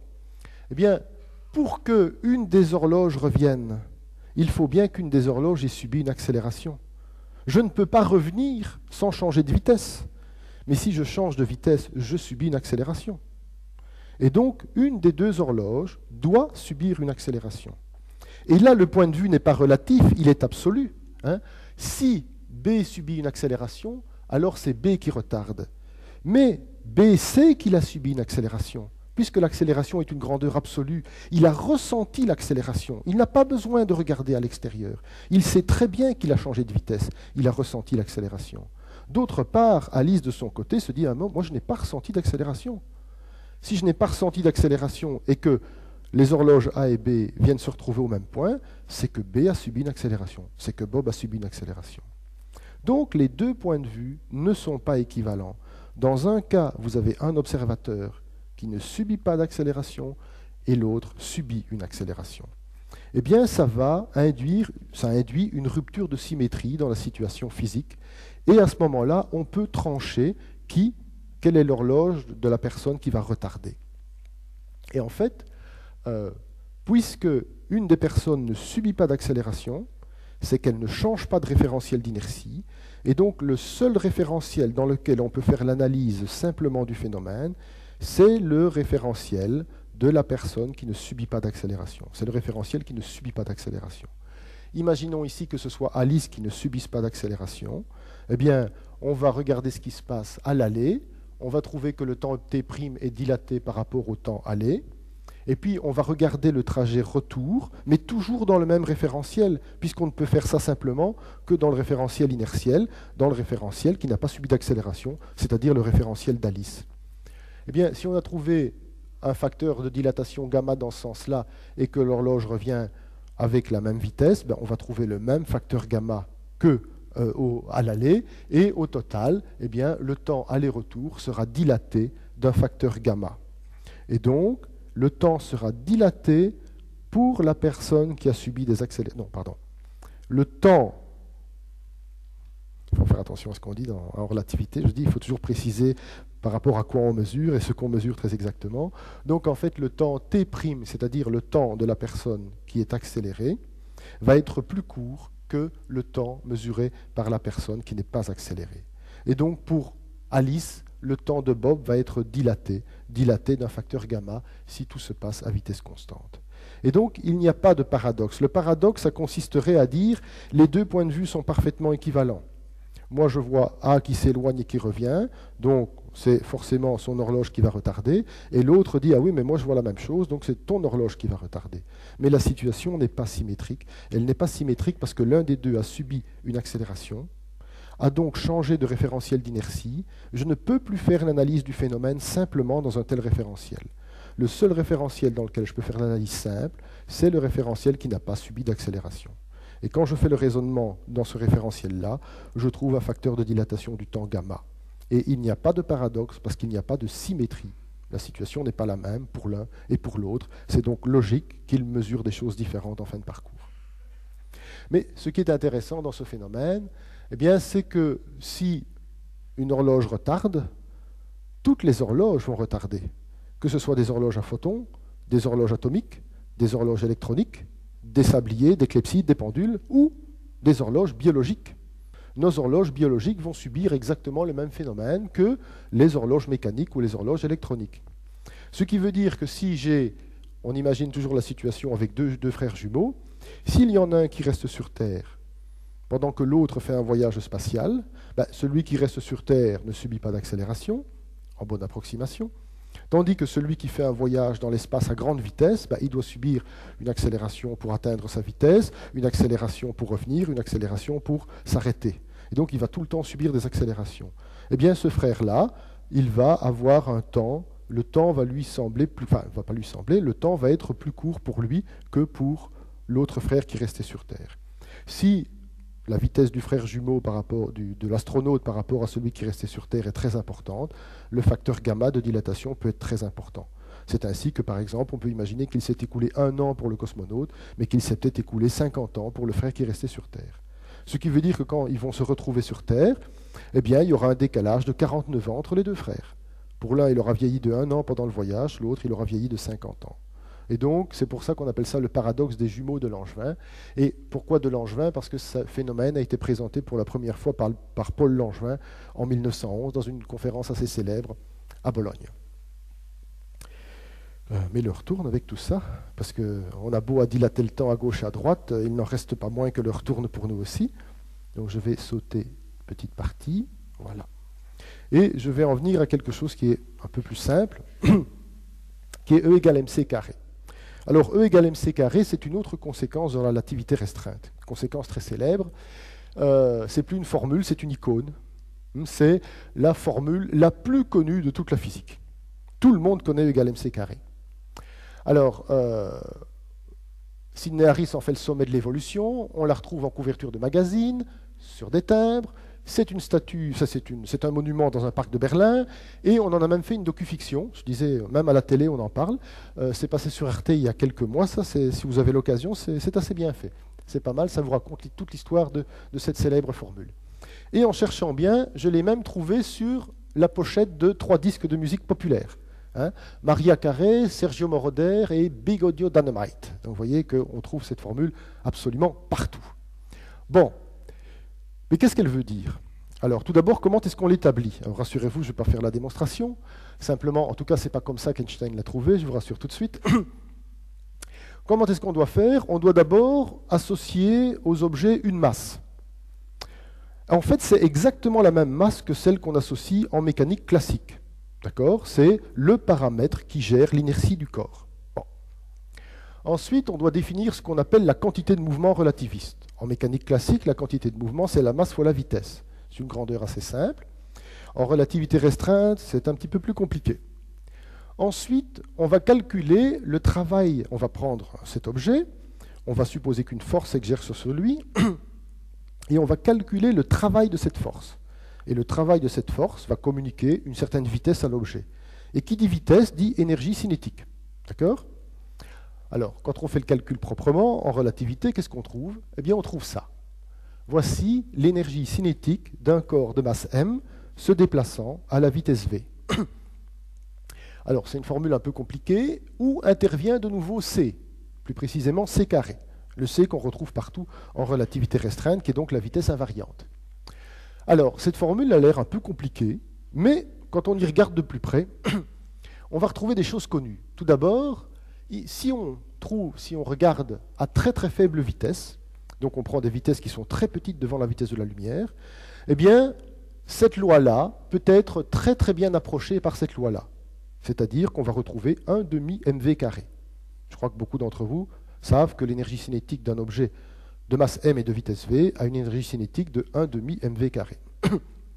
Et en fait, je porte ici, je considère une masse de 1 kg, je regarde que vaut son énergie cinétique en fonction de sa vitesse, entre 0 et 300 000 km par seconde. Et en vert, c'est bien en vert, j'ai représenté la formule classique, donc 1 demi mv carré. Tandis qu'en rouge, j'ai représenté la formule d'Einstein. Et vous voyez que tant que les vitesses sont petites devant la vitesse de la lumière, et quand je dis petite, c'est même jusqu'à 100 000 km par seconde, eh bien, jusqu'à 100 000 km par seconde, la différence entre ces deux formules est extrêmement faible. Donc, pour des vitesses qui sont faibles, enfin, qui ne sont pas importantes devant la vitesse de la lumière, eh bien, le résultat d'Einstein correspond exactement au résultat classique. Par contre, lorsque la vitesse s'approche de la vitesse de la lumière, l'énergie cinétique tend vers l'infini.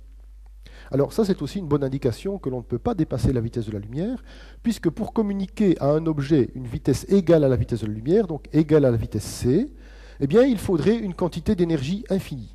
Et donc, on ne peut pas communiquer à un corps suffisamment d'énergie pour qu'il se déplace à la vitesse de la lumière. C'est encore une manière de montrer que la vitesse de la lumière est une vitesse limite que l'on ne peut pas dépasser.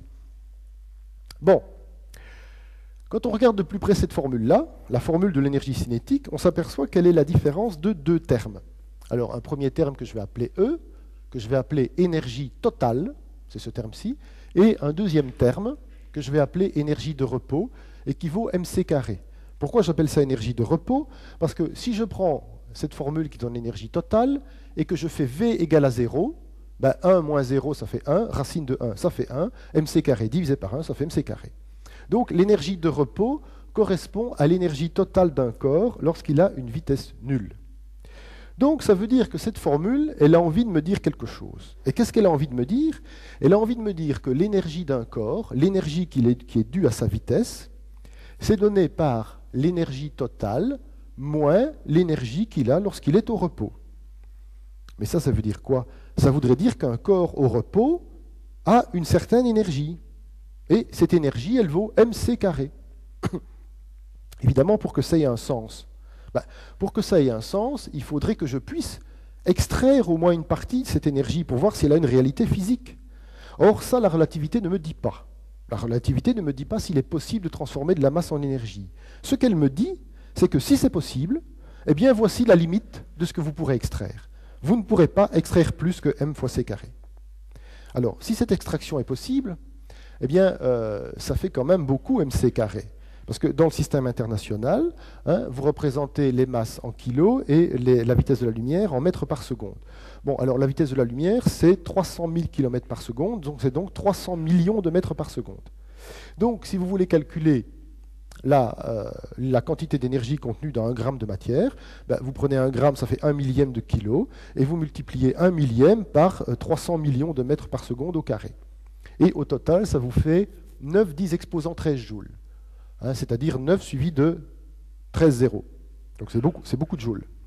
Et ça, si vous faites le calcul, ça vous fait 25 millions de kilowattheures. 25 millions de kilowattheures, c'est une belle quantité d'énergie. C'est la quantité d'énergie qui est produite par une centrale nucléaire en un jour, une centrale qui a une puissance de 1 gigawatt.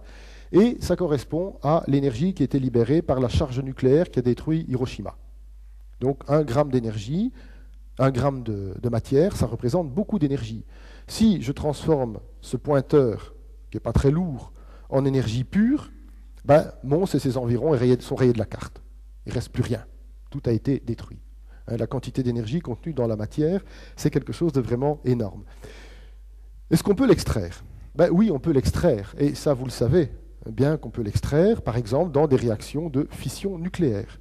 En fait, dans une réaction de fission nucléaire, on va revenir dessus dans un instant, on peut convertir 8 pour 1000 de la masse en énergie, donc à peu près 0,8 pour 1000, pardon. Donc on peut convertir à peu près 1 millième de la masse en énergie. Alors, les réactions nucléaires, qu'est-ce que c'est? Eh bien, ce sont des réactions qui se passent quotidiennement dans les centrales nucléaires. On prend par exemple un noyau d'uranium-235. Lorsqu'il absorbe un neutron, il se transforme en uranium-236 qui devient instable. Il se met à osciller et très rapidement, il fissionne en libérant une certaine quantité d'énergie. Et quand on fait le bilan des masses, donc on regarde, par exemple, il se casse en un noyau de baryum, un noyau de krypton et 3 neutrons, eh bien, si on regarde la masse de ceci, c'est inférieur à la masse du système de départ. La différence de masse où elle est passée en énergie. Et donc, dans ce processus, 0,8 pour 1000 de la masse est convertie en énergie. Alors, ces processus sont exploités quotidiennement dans des réacteurs nucléaires. On a même trouvé un réacteur naturel dans une mine du Gabon, à Oklo. C'est un phénomène extrêmement rare, mais il y avait de l'uranium qui était bien serti dans une couche de pierre poreuse, et on a pu assister à un phénomène de réaction nucléaire, de fission nucléaire spontanée, qui est un réacteur qui a fonctionné plusieurs millions d'années d'ailleurs, en libérant un tout petit peu d'énergie. Et malheureusement, évidemment, on peut aussi libérer cette énergie de manière explosive dans des bombes atomiques. Alors il y a une autre manière de convertir la masse en énergie, ce sont les réactions de fusion thermonucléaire. En fait, c'est la même chose que la fission, sauf que c'est exactement le contraire. Je m'explique. Dans une réaction de ce type-là, on convertit 4 pour 1000 de la masse en énergie. Donc 1,5% à peu près de la masse peut être convertie en énergie. Qu'est-ce qu'on fait? Par exemple, on prend un noyau de deutérium, un noyau de tritium. Alors ces noyaux sont chargés positivement, ils n'ont donc pas du tout envie de s'assembler. Mais si on les agite suffisamment fort, dans un bain à 100 millions de degrés, eh bien, ces deux noyaux vont finir par fusionner. Et en fusionnant, ils vont fabriquer un noyau d'hélium plus un neutron. De nouveau, si on fait le bilan, on regarde la masse avant et la masse après, et on s'aperçoit que la masse après réaction est plus petite que la masse avant réaction. Où est passée la différence? La différence est passée en énergie. Alors de nouveau, ces réactions de fusion thermonucléaire, ils alimentent, ce sont celles qui permettent au Soleil de briller. Ce sont des réactions de fusion qui permettent au Soleil de briller, pas tout à fait celles que j'ai mentionnées tout à l'heure, d'une chaîne de réactions plus compliquée. On essaie de réaliser cette fusion sur Terre dans des appareils qu'on appelle des tokamaks. Ça ne marche pas encore pour le moment. Si un jour ça marche, ce sera le gros jackpot. On aura résolu la crise énergétique, mais ça fait 50 ans qu'on nous promet que c'est dans 50 ans. Donc c'est un petit peu plus compliqué que ce qu'on croyait au départ. Peut-être qu'un jour on y arrivera, peut-être pas. En tout cas, ce qu'on arrive très bien à faire, c'est de la libérer de manière explosive dans des bombes H. Ça marche très bien, malheureusement. C'est plus facile de faire une réaction explosive qu'une réaction contrôlée. Autre processus de conversion masse-énergie, c'est la conversion matière-antimatière. Alors, je ne vais pas m'étendre sur ce qu'est l'antimatière. Sachez simplement que lorsqu'une particule de matière rencontre une particule d'antimatière, qu'est-ce qui se raconte? Des histoires d'énergie. Parce que si on choisit bien nos particules, ces deux particules lors de la réaction vont s'annihiler complètement et peuvent se transformer complètement en énergie pure. Par exemple, un électron et un positron. Un positron, c'est un anti-électron, donc c'est un électron qui a une charge électrique opposée. Lorsqu'ils se rencontrent, ils fusionnent et ils perdent leur intégrité physique en se transformant en 2 ou 3 photons gamma, c'est-à-dire en énergie pure. Donc on a une conversion totale de la matière en énergie. Alors cette conversion totale, on l'utilise quotidiennement dans des appareils qu'on appelle des PET scans, donc des tomographes à positrons, Comment est-ce que ça marche? Eh bien, on injecte au patient un composé, un sucre, dans lequel on a greffé un fluor, mais un fluor un peu particulier, un fluor 18 qui est radioactif. Ce fluor 18, il a tendance à se désintégrer en émettant un positron, donc un anti-électron. Donc qu'est-ce qu'on fait? On injecte le sucre au patient en intraveineuse. Ce sucre, il va se fixer sur les différents organes, il est utilisé comme n'importe quel sucre. Hein.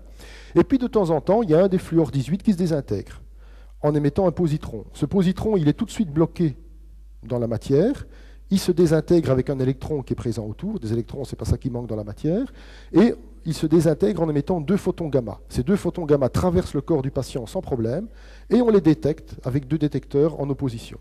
Et donc, en suivant les désintégrations du fluor 18 dans le corps du patient, eh bien, on peut dire où se trouvait le sucre. Donc on peut faire des tomographies à 3 dimensions grâce à de l'antimatière.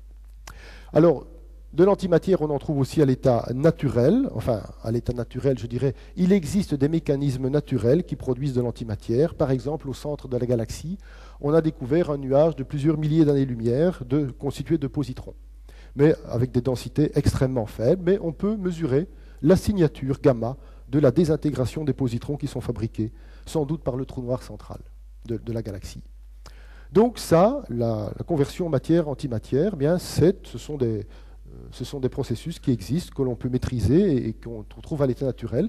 On a donc des processus qui permettent de transformer l'intégralité de la masse en énergie. Mais il y a aussi des processus beaucoup plus simples qui transforment la masse en énergie. Et on va terminer par ceux-là. Ce sont les réactions chimiques. En fait, une réaction chimique, ça transforme aussi de la masse en énergie, mais à un niveau beaucoup plus faible. En fait, la fraction de masse que l'on convertit en énergie, c'est environ 1/10 milliardième. Donc c'est très très peu. Quel type de réaction chimique? Par exemple, je sais pas moi, une combustion ou un bon repas. Quand vous faites un bon repas, vous faites une réaction chimique. Très compliqué évidemment. Hein. Bon, vous ingérez ça, puis il y a des sucs gastriques, puis c'est transformé, les protéines sont dissociées, etc., etc. Mais au total, vous mangez pourquoi? Pas seulement parce que ça fait plaisir de manger, mais vous en avez besoin parce que ça vous produit de l'énergie. Et en fait, on va faire un petit calcul ensemble pour vous montrer que nous tous, nous sommes des convertisseurs masse-énergie. Alors, de combien avez-vous besoin de nourriture par jour? Bon, ça dépend de la personne, je sais, mais en gros, 1 kilo. D'accord?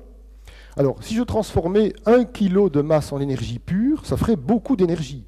Hein, je prends 1 kilo multiplié par 300 millions de mètres par seconde au carré, vous faites le calcul, ça fait à peu près, hein, j'aime bien les ordres de grandeur, on ne va pas être trop précis, ça fait à peu près 10 exposants 17 joules.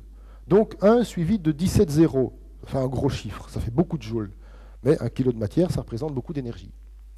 Mais ça vous libère combien d'énergie? Eh bien, le kilo de nourriture que vous avez absorbé, il va libérer à peu près 2400 kilocalories. Évidemment, ça dépend de la quantité, de la qualité de la nourriture que vous avez ingérée. Mais 2400 kilocalories, il faut se rappeler que 1 kilocalorie, c'est 4186 joules. Donc, combien vous consommez en une journée? Eh bien, vous consommez 2400 fois 4186, on ne va pas chipoter, 10 millions. Donc, vous consommez 10 millions de joules par jour à peu près. Si vous ne le saviez pas, je vous l'apprends, vous êtes des gros consommateurs d'énergie.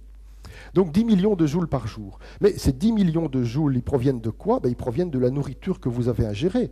Et en fait, pour être très précis, ils proviennent des réactions chimiques que vous avez provoquées dans votre organisme, réactions chimiques qui ont transformé une partie de la masse en énergie, mais une petite partie de la masse. Combien? Eh bien, on va faire le rapport de 10 millions par 10 exposant 17. Vous faites le calcul, ça fait 1/10 milliardième. Donc c'est ce que je vous avais annoncé à peu près. Dans votre organisme, par les réactions chimiques, vous convertissez 1/10 milliardième de la masse totale de la nourriture que vous ingérez en énergie qui est stockée sous forme chimique et puis dépensée sous forme musculaire. Voilà. Alors, je terminerai par une petite rectification historique. On dit souvent que, on voit souvent associer Einstein, E égale mc carré et la bombe atomique. Alors la preuve, ce magazine du Time, où on voit E égale mc carré, Einstein et un champignon atomique. Alors on peut se poser la question, est-ce que Einstein est le père de la bombe atomique? Alors en fait, pour ça, imaginons un monde sans Einstein. Einstein n'existe pas. En 1905, il n'a pas trouvé la théorie de la relativité. Bon, oui, mais ça n'empêche pas que si Einstein n'est pas né, les physiciens nucléaires, eux, ils ont bien pu exister. Et les physiciens nucléaires, dès les années 30, ils ont commencé à faire des réactions nucléaires. Des réactions nucléaires très simples, hein. Par exemple, on bombarde du lithium par des protons, et puis on s'aperçoit qu'on produit des noyaux d'hélium, des particules alpha. Et puis les physiciens nucléaires, ils ne sont pas tout à fait idiots. En faisant des mesures très précises, ils s'aperçoivent que, tiens, c'est quand même curieux, la masse de ces deux alphas est plus petite que la masse du proton et du lithium de départ. Et d'un autre côté, j'ai libéré de l'énergie parce que mes particules alpha sont émises avec une grande vitesse. Et c'est curieux quand même, chaque fois que je fais une réaction nucléaire, je m'aperçois que l'énergie cinétique ou l'énergie libérée d'une manière ou d'une autre, elle est toujours égale au défaut de masse fois c carré. C'est quand même pas possible, c'est toujours comme ça que ça fonctionne. Bon. Ensuite, il faut savoir que, donc, ils auraient trouvé E égale mc carré, mais de manière complètement empirique. D'un autre côté, il faut savoir que la relativité restreinte, elle n'est pas utile ni pour fabriquer un réacteur nucléaire, ni pour fabriquer une bombe atomique. Vous n'avez pas besoin de la relativité. Vous avez besoin de la mécanique quantique, et vous avez besoin de la mécanique classique, mais rien d'autre. La relativité n'intervient pas, ni dans le processus de fabrication, ni dans le processus de contrôle. Donc ce qu'on peut dire, c'est que de toute façon, on n'avait pas besoin d'Einstein pour fabriquer la bombe atomique. Je pense que même sans Einstein, elle aurait été fabriquée. En fait, si vous voulez, la relativité restreinte, elle fournit un cadre théorique pour comprendre ce qui se passe, mais elle n'est pas utile à la fabrication des objets, des dispositifs nucléaires. En fait, les vrais inventeurs, ce sont les physiciens nucléaires. C'est Chadwick qui a découvert le neutron, Lise Meitner et Otto Hahn qui ont découvert la fission, Enrico Fermi qui a fabriqué la première pile atomique, et Oppenheimer qui, lui, a dirigé l'équipe du projet Manhattan qui a construit la première bombe atomique. Eux, ce sont vraiment les pères de la bombe atomique. Alors, si je dis ça, ce n'est pas pour dédouaner Einstein de ses responsabilités, parce que c'est simplement pour rétablir la vérité historique. En fait, Einstein porte une part de responsabilité dans la fabrication de la bombe atomique, car il a écrit une lettre à Roosevelt. Il était fort inquiet du fait que les Allemands puissent développer eux aussi l'arme nucléaire. Et donc il a écrit une lettre à Roosevelt pour l'avertir. Et on peut regarder un extrait de cette lettre. Donc Einstein dit ceci à Roosevelt. Ces 4 derniers mois, il est devenu possible, grâce aux travaux de Joliot en France ainsi que ceux de Fermi et Szilard en Amérique, de déclencher une réaction en chaîne nucléaire avec de grandes quantités d'uranium. Ça, il le savait déjà très bien. Ce nouveau phénomène pourrait conduire à la construction de bombes. Une seule bombe de ce type, transportée par bateau explosant dans un port, pourrait très bien détruire l'ensemble du port, ainsi qu'une partie de la zone aux alentours. Ça, il avait raison. Toutefois, de telles bombes pourraient très bien s'avérer trop lourdes pour un transport aérien.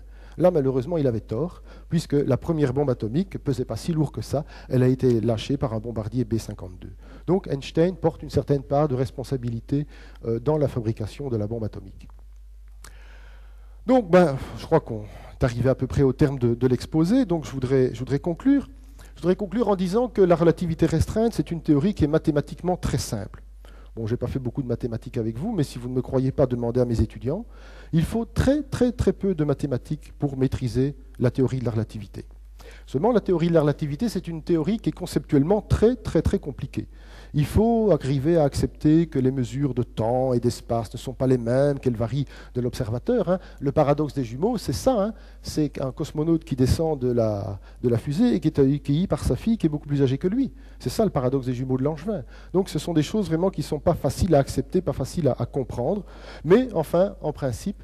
Et donc, c'est pour ça que je pense qu'il est nécessaire de dégager des concepts les plus clairs possibles. J'espère y être au moins arrivé en partie dans cette conférence. Voilà, je vous remercie de votre attention.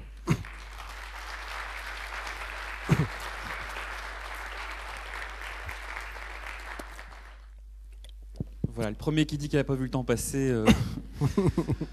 Bien, on va peut-être commencer la séance de questions. Qui ouvre le bal? Habituellement, c'est toujours Claude qui pose les premières questions. Ah oui, mais là, je ne peux pas quand même. Tu peux pas. C'est déontologiquement pas permis.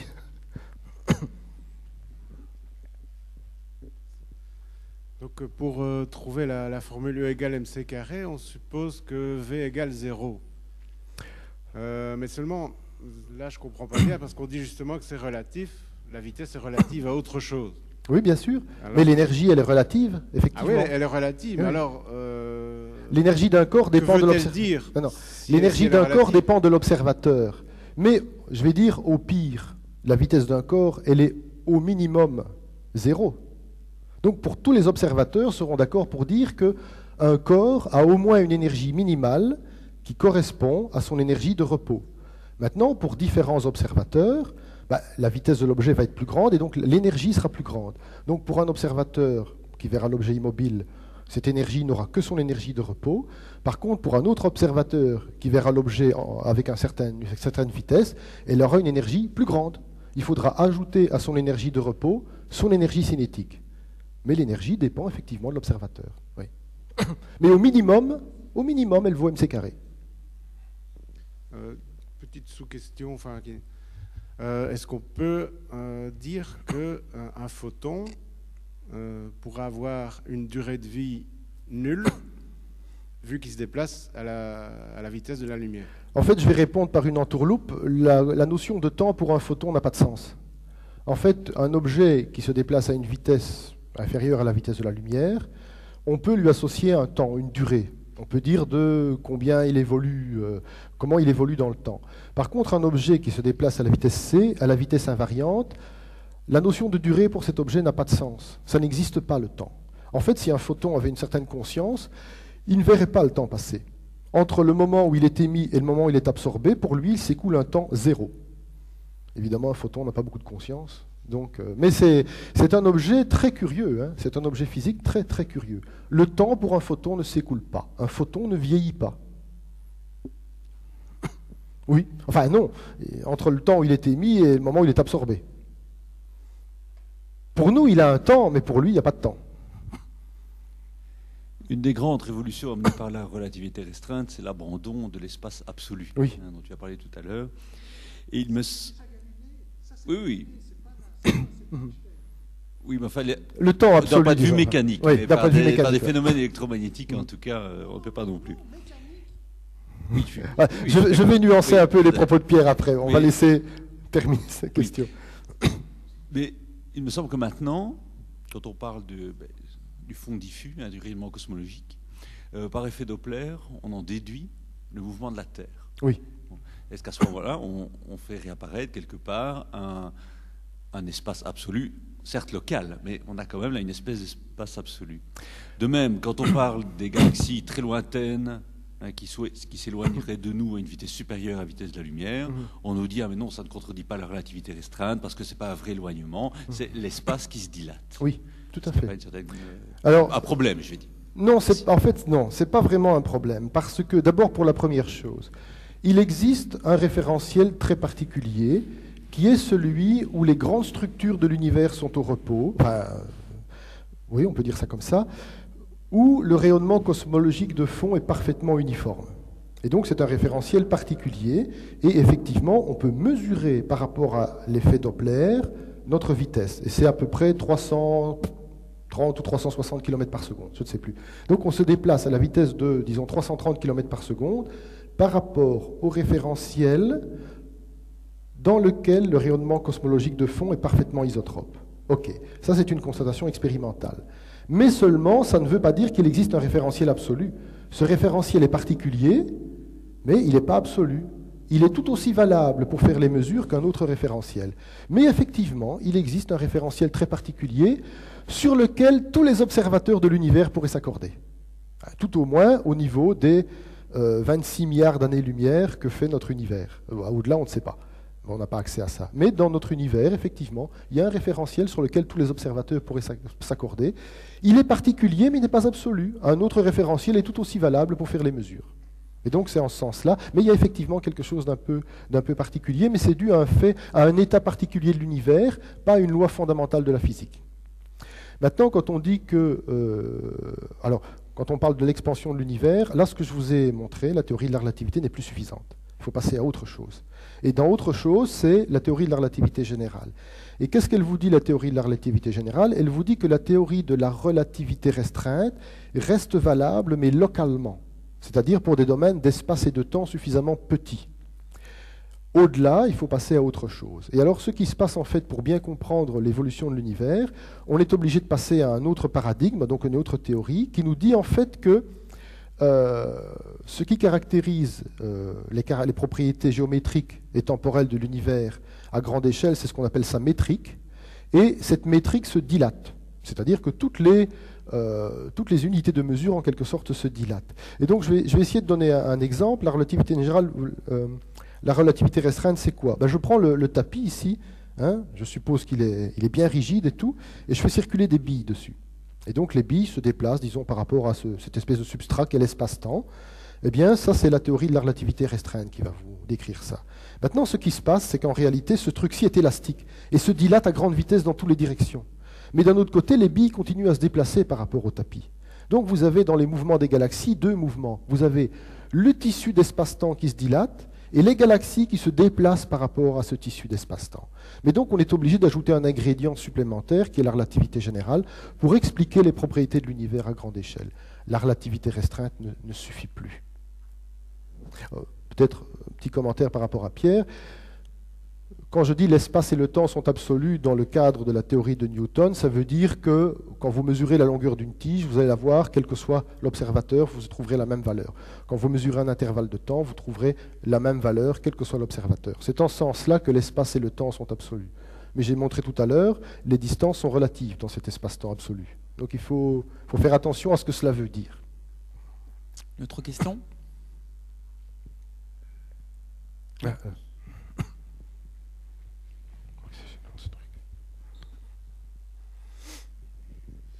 Bonsoir, c'est juste une question peut-être idiote, mais enfin on verra bien. Dans l'équation E égale mc2, donc on lit l'énergie a nécessairement une masse. Donc on ne sait pas trouver d'énergie sans masse. Exactement. Enfin, il faut faire attention à ce qu'on appelle énergie et masse en général. On dit ceci a une masse, hein, donc si je pourrais le transformer en énergie pure, ça ferait beaucoup de choses. Et ce qu'on appelle énergie pure, c'est du rayonnement électromagnétique des photons. Parce qu'un photon, ça n'a pas de masse. Alors, il faut faire attention à ce qu'on appelle, je dis encore une fois, le problème, c'est un problème de terminologie. Un objet comme celui-ci, il a une masse. Je peux la mesurer. Si je la convertis totalement en énergie, je vais avoir quelque chose de colossal. Un photon, il n'a pas de masse, mais il a une énergie quand même. D'accord ? Parce que c'est une particule qui se déplace à la vitesse de la lumière. Les particules qui se déplacent à la vitesse de la lumière, comme les photons, il y en a d'autres, eh bien, elles n'ont pas de masse, mais elles ont une énergie. Et par exemple, un photon gamma peut, au cours d'une réaction nucléaire, se transformer en une particule. Donc on a un objet sans masse, mais avec une certaine énergie, qui est capable de se transformer en un objet qui a une masse. Et donc c'est ça, un exemple de conversion masse-énergie. Donc ma deuxième question, c'est un petit peu ça, s'il existait de l'énergie, donc à la limite pure, je ne sais pas dire sans masse, mais est-ce qu'elle a un effet de masse? Oui, elle produit un champ de gravitation.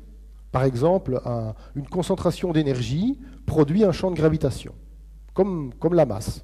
Mais simplement, vous connaissez peut-être la formule de Newton qui vous dit que le champ de gravitation, c'est en proportionnel à la masse, c'est directement proportionnel au carré à l'inverse du carré de la distance. Cette formule, elle ne marche pas pour des particules sans masse. Cette formule est une formule approchée. Elle ne fonctionne que pour les champs faibles et que pour les particules massives. Lorsque vous avez des champs forts ou des particules non massives, cette formule doit être remplacée par quelque chose de beaucoup plus compliqué qu'on appelle les équations d'Einstein. Mais effectivement, un objet massif produit un champ de gravitation, mais un objet non massif mais qui contient de l'énergie, comme un ensemble de photons, produit aussi un champ de gravitation. Une autre question ? Ok, Pierre. Ouais. C'est pas une vraie question, c'est presque un défi.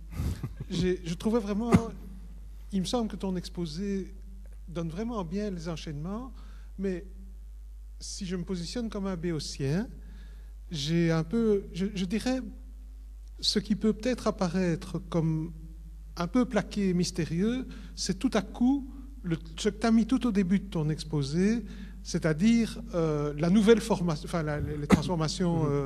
les nouvelles lois, oui, de transformation. Les transformations de Lorentz, quoi, pour les vitesses. Alors, j'ai envie de... Donc, ma question, c'est presque un défi pour te pousser dans tes derniers retranchements. Si je te donne 3 minutes, est-ce que tu peux dire 2 mots pour que ça ne soit pas simplement plaqué comme ça, d'où sort cette formule avec V1 plus V2 divisé par 1 plus V1 V2 sur C carré? Je peux le faire, mais il me faut 1 heure. En fait, c'est pas... alors, physiquement, enfin, je veux dire conceptuellement, il n'est pas évident de comprendre comment les 4 postulats que j'ai donnés en arrivent à cette loi de transformation. C'est pas évident. Pourquoi? Parce qu'à un certain moment, je dois faire appel à la notion de groupe. Et ça, c'est central dans la démonstration. Et c'est la notion de groupe, je ne peux pas vous la faire comme ça en 30 secondes. Pas en claquant des doigts, je ne suis pas un magicien. Il y a Christian, peut-être.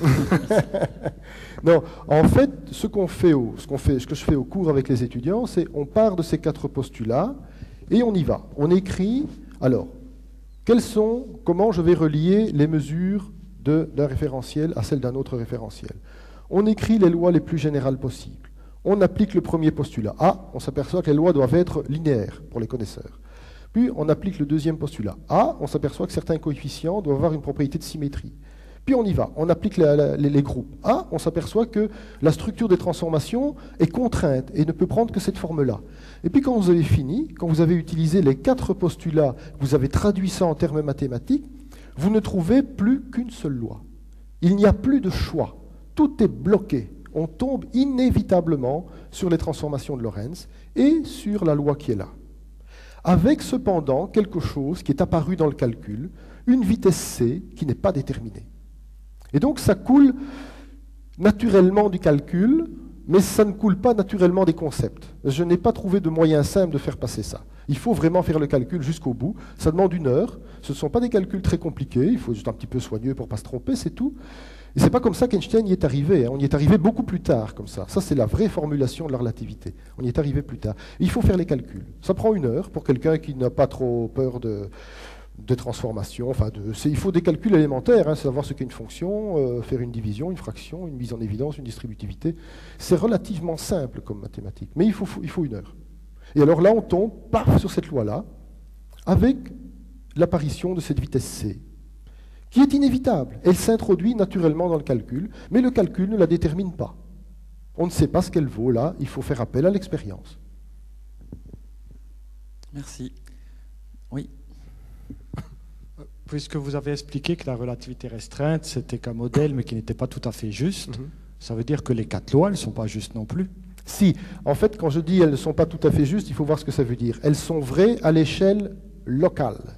C'est-à-dire que dans un volume d'espace et de temps, dans un volume d'espace-temps suffisamment petit, ça, c'est toujours vrai.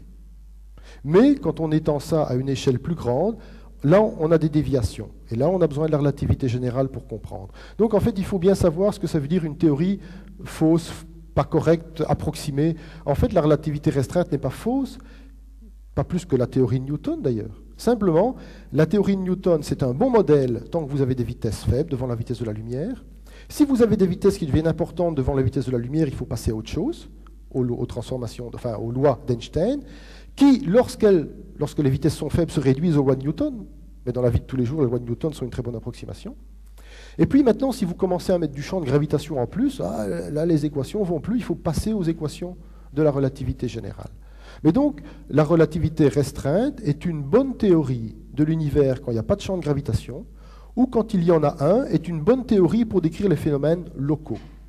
Et c'est dans ce sens-là qu'elle est valable. Et quand est-ce que vous faites un exposé sur la relativité générale? Alors ceci vient d'un défi de quelqu'un en Polytech qui m'a dit il y a 2 ans, mais vous voudrez nous faire un exposé sur la relativité. Bon, je l'ai fait. Peut-être qu'un jour je ferai la relativité générale, peut-être. On va voir. Et ça prend du temps, vous savez, de faire ça. Ça prend du temps. Bon, c'est gai, mais ça prend du temps. Mais tu le fais très bien, donc on va te le rappeler bientôt. Quelqu'un désire faire une autre intervention avant de clôturer la soirée ici? Oui. Oui, je voudrais revenir et insister sur ces 4 postulats que vous avez dit raisonnables. Bon, autant je pense qu'on peut sentir et accepter facilement les 3 autres postulats autres que la structure de groupe qu'on impose, donc à savoir l'homogénéité, enfin la notion d'homogénéité, de causalité, tout ça, on peut ressentir les choses. Autant évidemment cette structure de groupe, telle que présentée comme ça, semble évidente pour des mathématiciens qu'il faut imposer ça. Mais est-ce que vous pourriez peut-être donner une explication un peu plus intuitive et pourquoi on essaye d'imposer cette structure de groupe? Oui, ben je peux reprendre un élément que j'ai dit tout à l'heure, mais peut-être un peu vite, et puis je peux ajouter 2-3 autres choses. En fait, l'idée, c'est, je vais me servir de la craie, j'ai le droit. Donc, on a un premier référentiel 1, font des mesures, et puis on a un deuxième référentiel, et on a un troisième référentiel. Alors, on va relier les mesures de 1 à 2 par les lois de transformation. On va pouvoir toujours le faire. De même, les mêmes lois de transformation vont nous permettre de relier les mesures du référentiel 2 au référentiel 3. 1 et 2 ne sont pas privilégiés par rapport à 3. Ce sont 3 référentiels d'inertie, ils sont tout à fait équivalents. Mais puisque ce sont tous des référentiels d'inertie, 1, 2 et 3, je dois donc pouvoir, par les mêmes lois de transformation, arriver au référentiel 3 directement. Donc, en fait, j'ai 2 chemins possibles pour relier les mesures de 1 aux mesures de 3. Je peux soit faire 2 fois une transformation, ou une seule fois. Mais au total, je dois trouver la même chose. Donc, ça veut dire qu'en combinant 2 transformations, je dois trouver une autre transformation. Ça, c'est ça la structure de groupe. Ce qui veut dire aussi que les lois de transformation, elles doivent être valables quand je passe du référentiel 1 au référentiel 1. Donc ces lois de transformation, quand je considère une vitesse nulle, eh bien, elles doivent rester vraies. Ça veut dire en fait que les lois de transformation, quand je reste dans le même référentiel, c'est l'identité. Toutes les mesures sont transportées sur elles-mêmes. Eh bien donc, à vitesse nulle, je dois retrouver les résultats que j'ai dans mon référentiel. J'ai aussi autre chose qui vous dit que si je peux relier les mesures de 1 à 2, de 2, je peux aussi revenir vers 1. Et quand je vais composer ces 2 transformations, je dois tomber sur l'identité. D'accord? Alors j'ai une troisième aussi qui est l'associativité, mais ça, j'en parle pas. Je ne peux pas vous représenter avec... Enfin, bon, je pourrais le représenter avec des dessins aussi, mais c'est un petit peu moins facile. Donc, voilà. Donc, c'est ça les propriétés mathématiques de groupe. Ce sont des propriétés finalement assez naturelles. Enfin, elles sont au moins assez naturelles pour les mathématiciens et les physiciens. Et je pense qu'on peut aussi considérer qu'elles sont naturelles pour monsieur tout le monde. Et donc, c'est ça. Ça, c'est la structure de groupe. Donc, je peux utiliser ces lois de transformation pour passer d'un référentiel à l'autre. Et il n'y a pas de référentiel privilégié. Tous ont le même statut. Ça, c'est vraiment la structure de groupe. Voilà. On arrête là ou bien encore une question? Ok. Avant de remercier Claude, permettez-moi de vous souhaiter des belles fêtes de fin d'année. Et je vous attends à la rentrée pour un programme qui va continuer, qui sera, je l'espère, assez riche. Il y aura un cycle de conférences qui va s'étaler entre janvier et février qui va porter sur l'énergie. Il y aura en fait un exposé sur l'éolien, un autre sur le solaire, un autre sur la fusion nucléaire dont Claude a parlé. On va recevoir un de nos anciens étudiants qui est chercheur dans le domaine, qui viendra ici. Et également un exposé sur la géothermie. Les conférences d'astronomie continuent. On aura également un café des sciences sur les cellules souches à Paraté au mois de mars. Et puis une très belle exposition dont on aura tout le temps de vous reparler, le Printemps des sciences et bien d'autres choses. Donc merci à tous pour votre fidélité au cours de tous ces mois. Merci Claude et à bientôt. Au revoir.